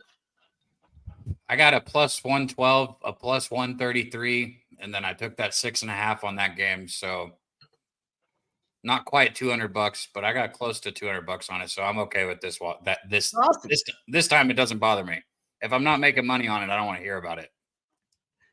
Debbie, when you first started waffling, did you ever think you would go 8-0 on those waffle spots? Of course I did, because what you have to understand for it to actually be a waffle means that I sent the bet to Jimmy the night before as something that I was like sent the game to him. I don't just send him anything. I only send him what I'm planning on betting. Why do you pull up and take a 3 right there? That's why. Fuck. Same thing that LJ is fucking talking about earlier here. Bama's down by 11 points. They stole the ball and got a fast break opportunity here. It's one-on-one. The guy's 5 feet away from the dude from Bama driving down the court, and he pulls up and shoots a three, full speed dribbling down the court, and just stops and shoots a three. Hey, that's basketball, man. I'm telling you. All Fuck. right, I feel like if we changed a little of this background here, He could have put his nuts in that dude's mouth and dunked the ball if he wanted to. Instead, he fucking Whoa. shot a three. For real, man. Whoa. Can you feel the tension? I can. I can feel it down in my plums. Yeah, we just got to make a little adjustment, boys. We got some plays out here. That movie's a classic, bro. Yeah. For real. Let's go. Anything with Will Ferrell pretty much is a good one. For the most Will part. Ferrell is hell of an actor, man. Definitely on my He always has a good cast. It's not so much him, it's who he has, the supporting people around him. some of my favorite movies are the ones that he's done, like Semi-Pro, fucking Talladega. Oh yeah, that's the one with Andre 3000 with the basketball. Yeah, when he was in the Semi-Pro and they're on the shitty ass basketball I'm telling team. you what, bro. They trade the washing machine for Monix, and it's fucking Woody Harrelson. Bro, I don't know who it was that I was talking to the other day about these dumb movies of his, but they were like, they told me they hadn't seen Talladega Nights. I was like, you just have to watch it. Like that scene wherever he's like saying that he can't walk and he puts the knife in his leg. That shit will forever be one of the funniest scenes in any movie ever. One of my favorite all-time quotes comes from that movie. Well, if you ain't first, then you last. Yeah. I wake That's up in the real morning and I shit. piss excellence. That shit's real shit. If you ain't first, then you last. Pelicans stand in this game, man. They are not giving up. Sad. That's about it, boys. We got a Need to game load in more. Indy this point. I got about a dozen I can load in there. Online I feel you, Cheshire, bro. That's facts, bro. Online cappers trying to be clever, saying I'm going to take Luka unders today. That's what I'm saying, bro. I kept That's one of my Fucking favorite. birthday. Can't I take just, like, the unders on the guy's birthday. Get the fuck out of here. Not just in general. I Like, don't give a not fuck what only day it take is. You Luka- don't take an under on it. Yeah, Like, I'm not taking a Luka under. That's why. That doesn't like fuck anybody that does that. If you follow a capper and they take a Luka under, just stop. I wouldn't even take a Luka under on his day off, bro. Like he's still gonna go over. He ain't even playing. Like seriously, Bro, he literally walks into 30 points. Stay off. straight up. Razor said Luka's Luka under under points points cashed. There you go. Good work, boys. The Timberwolves are up 88-85 here. We're looking to get this T-Wolves action. We got this Cavaliers 81-78 against the Bulls. We got them Nuggets 47-41. We're looking for this under. Let's get this fucking under. That one hurts, man. Fucking UAB misses 2 free throws. Come back on the other end and then foul for an one. Bro, some of these kids, man, I gotta make sure I start fucking going player by player instead of team because it's starting to piss me off. Like last night, Kansas. Oh my god, bro, Hunter Dickerson was just breaking free throw after free throw after free throw. It was like I almost bet them first half, and I saw they would have cashed it, but then seeing them lose that game is just fucking crazy, bro. I almost took Wake Forest first half yesterday too. Both of them would have cashed, but then full game they both fucked off. Kansas wins by 8 if Hunter Dickinson can make a fucking free throw, bro. It was like a Hacker Dickinson, and he was just like in the second half. I think he went 1 for, I think it was like 10, maybe 1 for 11 from the free throw line. It was bad. Dabby, you know what that's called? I don't know. What? The joke's not funny anymore. No, people were really betting the under on his PRA. Get any less funny? Come on. Not funny anymore. Boo. It's continuing to be funny. You Yeah, keep it's- cashing on these spots you talk about. I don't know why you're not playing them. I fucking bet it 3 times here on the show with you tonight. What are you talking about? He did bet that shit 3 times. 50 a You pop. did. I bet it with him. In all fairness, I was on it till pregame. Let's go, And I Pacers. was jumping in. Let's get this lead up. You boys are a lot of fun, you know? Stay on your fucking feet, Bama. God damn. Every time fucking somebody on Old Miss raises a fucking finger, they're jumping off to try and block a shot. Let's go. Let's fucking go.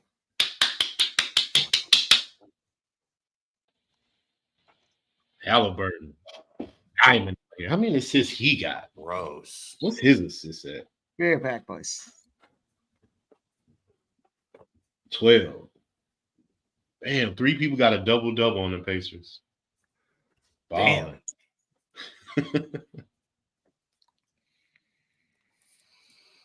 Pelicans made it a game, though. They tried. So my question is this for you, LJ. Yo. Since I turned off the game, one of my games went from a 15-point game Wow, that's to a good 4-point game. Then I put it back on, and then they started fucking up again. Turned off the Nuggets game, and now it's 51-51. Just keep the bitch off. Or like, just keep it off, bro. You gotta go with the vibes, bro. Go with the vibes. Bro, that's the funniest shit, man. I swear. Bro, so if like, let's say like I'm giving my pitching lessons or something, based on where I check, whether I check the score on the live line in my book or I check it on like, the Yahoo app or something like that. Yeah. Based on the score, if I look at the other one and the score is better, I'll only check it on that one. So like if I look at my live line, so like I'm dead ass serious. It's so dumb. And even in my head, I tell myself it's so dumb, but it's like, no, you gotta stick to it. You gotta stick to it, bro. I believe in all those things, man. Like seriously. I'm a very superstitious cat. Very superstitious. Don't hats on the bed. Hats on the bed, bad luck. Shouts to Tone Miggins, level up. Let's fucking go, Rich Mom. What up, Tone? Rich what? Richmond. DabyCab, you're muted. Kelly McKinnon says Nuggets are going to win and cover. I'm muted? No, you're good now. Oh. Usually I feel like those mics like light up or something like that. Gamecocks, let's keep it up, says Tone Miggins in the chat. Tone, we got to link up on something, man. Yeah, shout out to our guy Tone, Saturday, Tone? Because if you're not working this Saturday, I was going to tell you, come up on the USC stream, man, or one of these weekends coming up, maybe next weekend. You already fucking know who fights next weekend. It's the main man himself. It's the Sugar Show. The Sugar Show has arrived. First time for Sugar Sean O'Malley next weekend in Miami for the best UFC card of the year. Yeah, I said it. UFC 299 is 10 times better than UFC. Get a rebound one time. Make a shot. Sorry.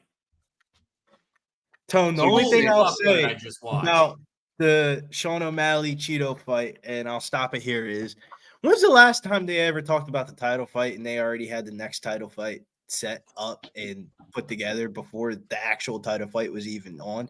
Like, damn, man. They O'Malley's not underestimating Cheeto. Everybody else is, though. But as long as O'Malley's locked in, I'm locked in with him. No homo. He was talking about, I ain't overlooking Cheeto. No, none of that. I already remember how the first fight went. I didn't got fucked up. So I'm respecting where he's coming from.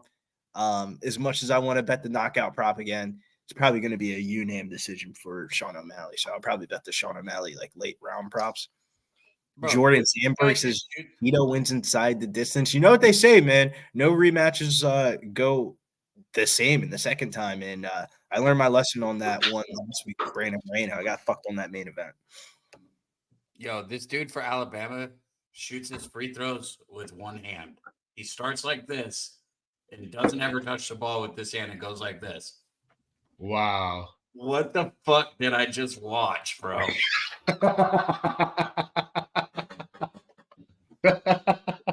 I saw the first one and I didn't want to say anything because I was like, no, there's no way I saw something wrong. And then I watched the second one. I was like, no, he definitely shoots his free throws like that.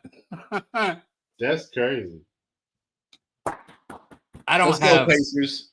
Hey, we make the money tonight. Even though the Nuggets didn't hit the first quarter, we still cashing, guys. We still cashing. Hell yeah. That's all that matters. I'm gonna lose this Alabama first half, but I got my fingers crossed. Nice, misses the free throw. I'm gonna lose this first half, but they've made it a 3-point game, so at least my full game bet is not fucking dead in the water because they were down by like 12 just a second ago.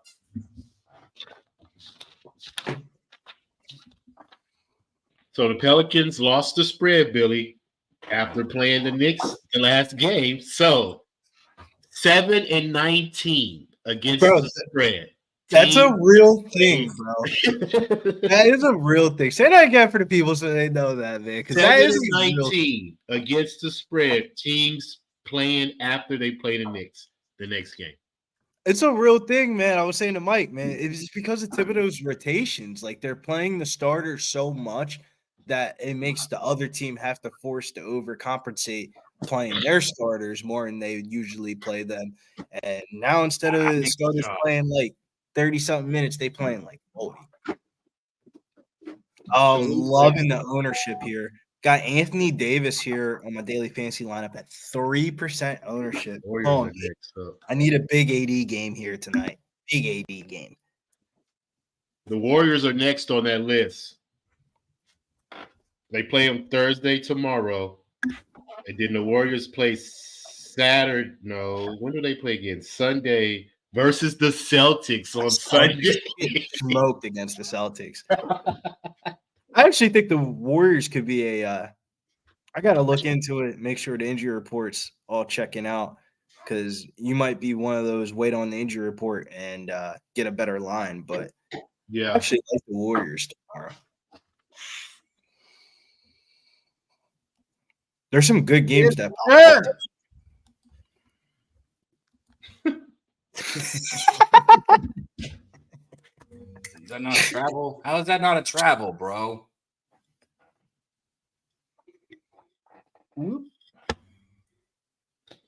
Good job, Pacers. Good job, Pacers. Good job, Pacers. Powerade and Coca-Cola have combined for a new sponsorship of Powerhead Cola. Now available in 4-pack. So the bourbon whiskey and Coca-Cola in a can. So Jack and a Coke in a can? That's crazy, man. Who fucking came up with that idea and got paid for it? Because I'm fucking jealous. Put Jack and a Coke in a can and just put Allerhead on top of it and make money off of the most easiest drink ever to make. That's so crazy. Bama just fist fucked me at the end of this first half. They're falling back behind. They got it within 2 points and had a good shot at it to take the lead, but now they're back down by 4. Make that 5, about to be 6. God damn it. Look on that game. 10-point lead here for the Kings. 237. Wow. The total missed by a half a point. 237. They needed 237 and a half. Wait, Razor, are you serious or joking? He says, Razor says, I have a new sponsorship coming for Racing with Razor. It's for horse racing. You can buy and sell virtual horses and make cash. Wow. If that's a thing, I kind of want to get into it. Wow. I can't believe they missed this by a half. Oh, good shot. Can you imagine paying a fucking college kid that like knows programming to program you a thoroughbred horse? Sears just hit a 3 at the buzzer to put Alabama down by 3 going into half. So definitely not where we want to be. I lost my first half bet, but they were down by 12, and I have the full game. And I'm jumping in. Bama, second half. Dabby, let's go. Am I going to take a chance? Yeah, I guess so. Fuck it. I got Tennessee. I was about to say, am I going to do this? Right now, I have a good night with Virginia, then the few live bets on Tennessee, but I'm barely positive if I lose these. Actually, if I lose this one, I won't be positive, so never mind. Fuck it. I did take a sprinkle on this. So let me start by prefacing the line movement is telling you that the Lakers are probably the right side. But if it's not, say it ain't so, play it a day. Kawhi Leonard, 30-plus points, Clippers to win, plus 270. Yo, So It's a Clipper spot. that thing that Razor was talking about, they all laughed at me on the horse stream on here. But I mean, I don't know shit about horse racing, but what I did know is that fucking game at Dave and Buster's, man, that horse racing game, that shit is dope as fuck. I sat there and played that game for a long time when I would travel in baseball sometimes. You got your card, so I would have my horse, right? Every time I plugged it in, I still had my same horse. that's dope. Yeah. Yeah, Cool. I've Dave and Buster's. I'll save that comment for another stream. All right. 3. Virginia hits a fucking 3. Come on. Nice. Play some defense, man. Boys, we are down to the wire in this Cavs-Bulls game here. 97-92, 5 minutes to go. We're right there. We're right in the window of this game here. What was it? 4.5 was the final number. 5 points, 5 minutes. DabyCab, what do you got to say? I was just saw Razor's comment. If it's really just like the David Buster's game, that shit was so fun. You got to choose how you trained your horse before the race, like whether you want to defeat it or not, like a whole bunch of weird shit. Such a bad shot attempt, dude. Just pass the fucking ball, bro. Yo, what game did you ask me about, Mike? Because we're here now. We're at halftime. 1-1 so far in pregame. Bulls Cavaliers. What about it? NBA, I know it's not your forte, but I'm asking. 97-92. Do you think we got what we have here? Fourth quarter, 5 minutes. Anybody can go around the horn. Doesn't matter. Yeah, anybody can go on a run. Sure. Shout outs to Nasty fucking Nate. Say what you want about Nasty Nate, but I will say Nasty Nate is one of the sharpest cappers I've met. And that's another one, man. Cash it, Nuggets, second quarter. And a lot of these times, man, a lot of these favorites, they kind of takes them the first quarter to wake up. Because I know a lot of cappers don't bet first quarter NBAs because of how random it is. Well, maybe you should bet the second quarter. Shouts to Nasty Nate, cashing it again, man. Second quarter there. I know he bets the Celtics second quarter, and that's like a smash bot. Like the Celtics always smash right before halftime. It's pretty crazy, actually.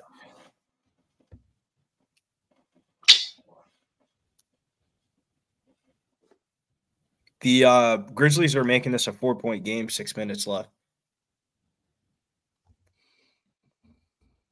We were rocking into it, man. Shout out to everybody in the chat that's still here with us. Obviously, our guy Razor, Cheshire Cat, Nasty Nate, Talk Sports with JT, Coin, man, all you guys, Kelly, Tone up here.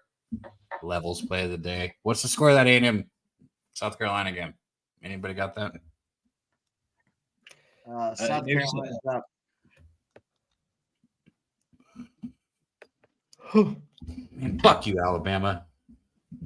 That first half. South Carolina 47, A&M 46. Second half, 9 minutes to go here. A&M down 1 point with 9 minutes to go. Man, we've had some close games tonight. Yeah. I said these spreads were fucked up all night. They are, bro. I didn't like today's card very much. All right, guys. I'm finna call it a night. Well, should we all wrap up here? Mike, you want to keep going or what? I don't know what the deal is. We're all set, boys. Let's go. Yeah. I think it's about that time. Billy, you got any last words for everybody in the chat? LJ, let you get it right after him, too. Let's start with LJ. Well, like we said, we didn't get to the Denver first quarter, but we made some more money. Waiting on triple-double for Jokic. Look like it's going to cash 10, 8, and 6. So we're looking good right there. And like I said, I'm going to take LeBron over 1.5 threes. Lakers to win, tonight. See how that works out. But once again, guys, we've made some money. Have a good night. You know what I'm saying? Shout out to everybody in the chat. Cheshire, Nasty Nate, Making Money, Lucky Power. All the real ones, man. Always holding it down, because we all collab and get this money all together. So it's a beautiful thing, like my man Dutch say. So shout out to Dutch. He had internet issues. So we hold it down for you as usual, my guys. So y'all have a good night, man. And always, we keep it pumping, ladies and gentlemen. And let's catch. Yeah. Great. Thanks for rocking with us, bro. All right, man. Y'all have a good one. You too, man. LJ, the man. Here we go. Apparently I'm Well, we're rocking going to end it with LJ's song anyways. Yeah, of course we are. But let's go to our guy here. This is, before we jump in, the resident Tuesday last call extraordinaire, Monday to Friday, 6 p.m. But you can catch him every Tuesday on Last Call here. Our guy, Billy Briz. What do you think, Billy? What's going on? What do you got left? Where can they find you? What's cooking in the world of MMA? Let's go, my guy. Yeah, when it comes to bets, you just gotta wait a little bit. You know, we're gonna win a couple, lose a couple, but we're gonna heat up. We gotta heat up. You don't want to heat up too much before March Madness. It's kind of like basketball. You don't want to have the run before March Madness. You want to have the run going into March Madness. So, you know, you take positives from negatives, but a positive will be if you watch the MMA Locker Room show, Pub Sports Radio, over on Spotify and iHeartRadio. Make sure you check out me, Millie Mills, big show tomorrow, breaking down UFC 87, Jairzinho Rozenstruik versus Shamil Gaziev. It's going to be a banger this weekend. Make sure you guys tune in. Hit the like, subscribe button. This weekend's going crazy here at Pub Sports Radio. We have the NCAA basketball stream that's going to be kicking off at 12 o'clock with C-Mac and DabyCab. That leads into the 1 o'clock stream that's also going to be live for UFC Vegas 87. And we have a horse racing stream this weekend with Jimmy the Bag and company. So we have 3 live streams going off at the same exact time this weekend. Tell me, isn't this the best time of year? That's my guy. I'm glad you brought those other streams up as well. It's going to be a great weekend for Pub Sports Radio. And, you know, it kicks off with our boy, DabyCab. Mike, if you solo me, I'm going to spit on you and shine your head when I meet you. Okay. Dynamite dropping. He said, okay. That's what you get for putting the waffles up here all night, you motherfucker. Now you're up. Now you God did damn it. Now you did it. Tell them what's going How on. long it took him to do it, to figure it out. You need glasses to figure that out, man. Shout out to you guys in the chat. We still got over 50 people in here. Fernando, James, Nasty Nate, Lucky. I don't got nothing for you guys. I'm going to be here. You know where I'm at, Pub Sports Radio. Check out Medicaid Mondays. Everything that everyone's got going on here at Pub Sports Radio is all money. At some point, he will say the Waffles play of the day, but it is 8-0. Shout out to our guy, DabyCab. Hottest trend running right now, baby, at Pub Sports is our guy with his plays. Motherfucker, my plays that I bet on the show are over 60% too. If Jose would do his damn job and update the records, everybody would know that. Hey, cut Jose some slack. First time. No, update the record before I lose. You're 100%. Homeowner for Jose. God bless him, man. Moving on up. Yeah. You're 100%. Well, I updated it for him. I I texted him and said, here. I mean, come on. No, fuck both of you You guys too. are a good time. All right, boys. Bo on the showtime. We've all done the go around here. Appreciate everybody hanging out. What do you with us mean there. we've all done the go around? Yay! Here we go. Appreciate everybody rocking with us tonight here. Pub Sports Radio. Listen, bottom line, there's tons of programming going on, and all you can do here to help the cause is 2 things. 1, go out there, subscribe to Pub Sports Radio. Hit that notification button. Every time we go live, you'll be in the know. 2nd, we're offering gold member levels here. Let's go out there. $9.90 a month. Doesn't cost you much. Helps us a ton. And we're doing customer givebacks there. Member givebacks every Tuesday, every Friday. Virtual horse racing. Get your chance to win $50. You get discounts at the merch store. You get discounts. You get member exclusives. Everything we're doing here on the regular at Pub Sports Radio. $9.99 a month. Become a gold member. Appreciate everybody. Let's get this cash them tickets. That's what you get, Dabby. That's how you do it. I exited you also. I knew when you finished. Good job, man. And also, good job, both of you guys. Thank you for filling up since Dutch internet wasn't working. I've got the lesson every Wednesday. I get here as soon as I can. It's usually about 6:50.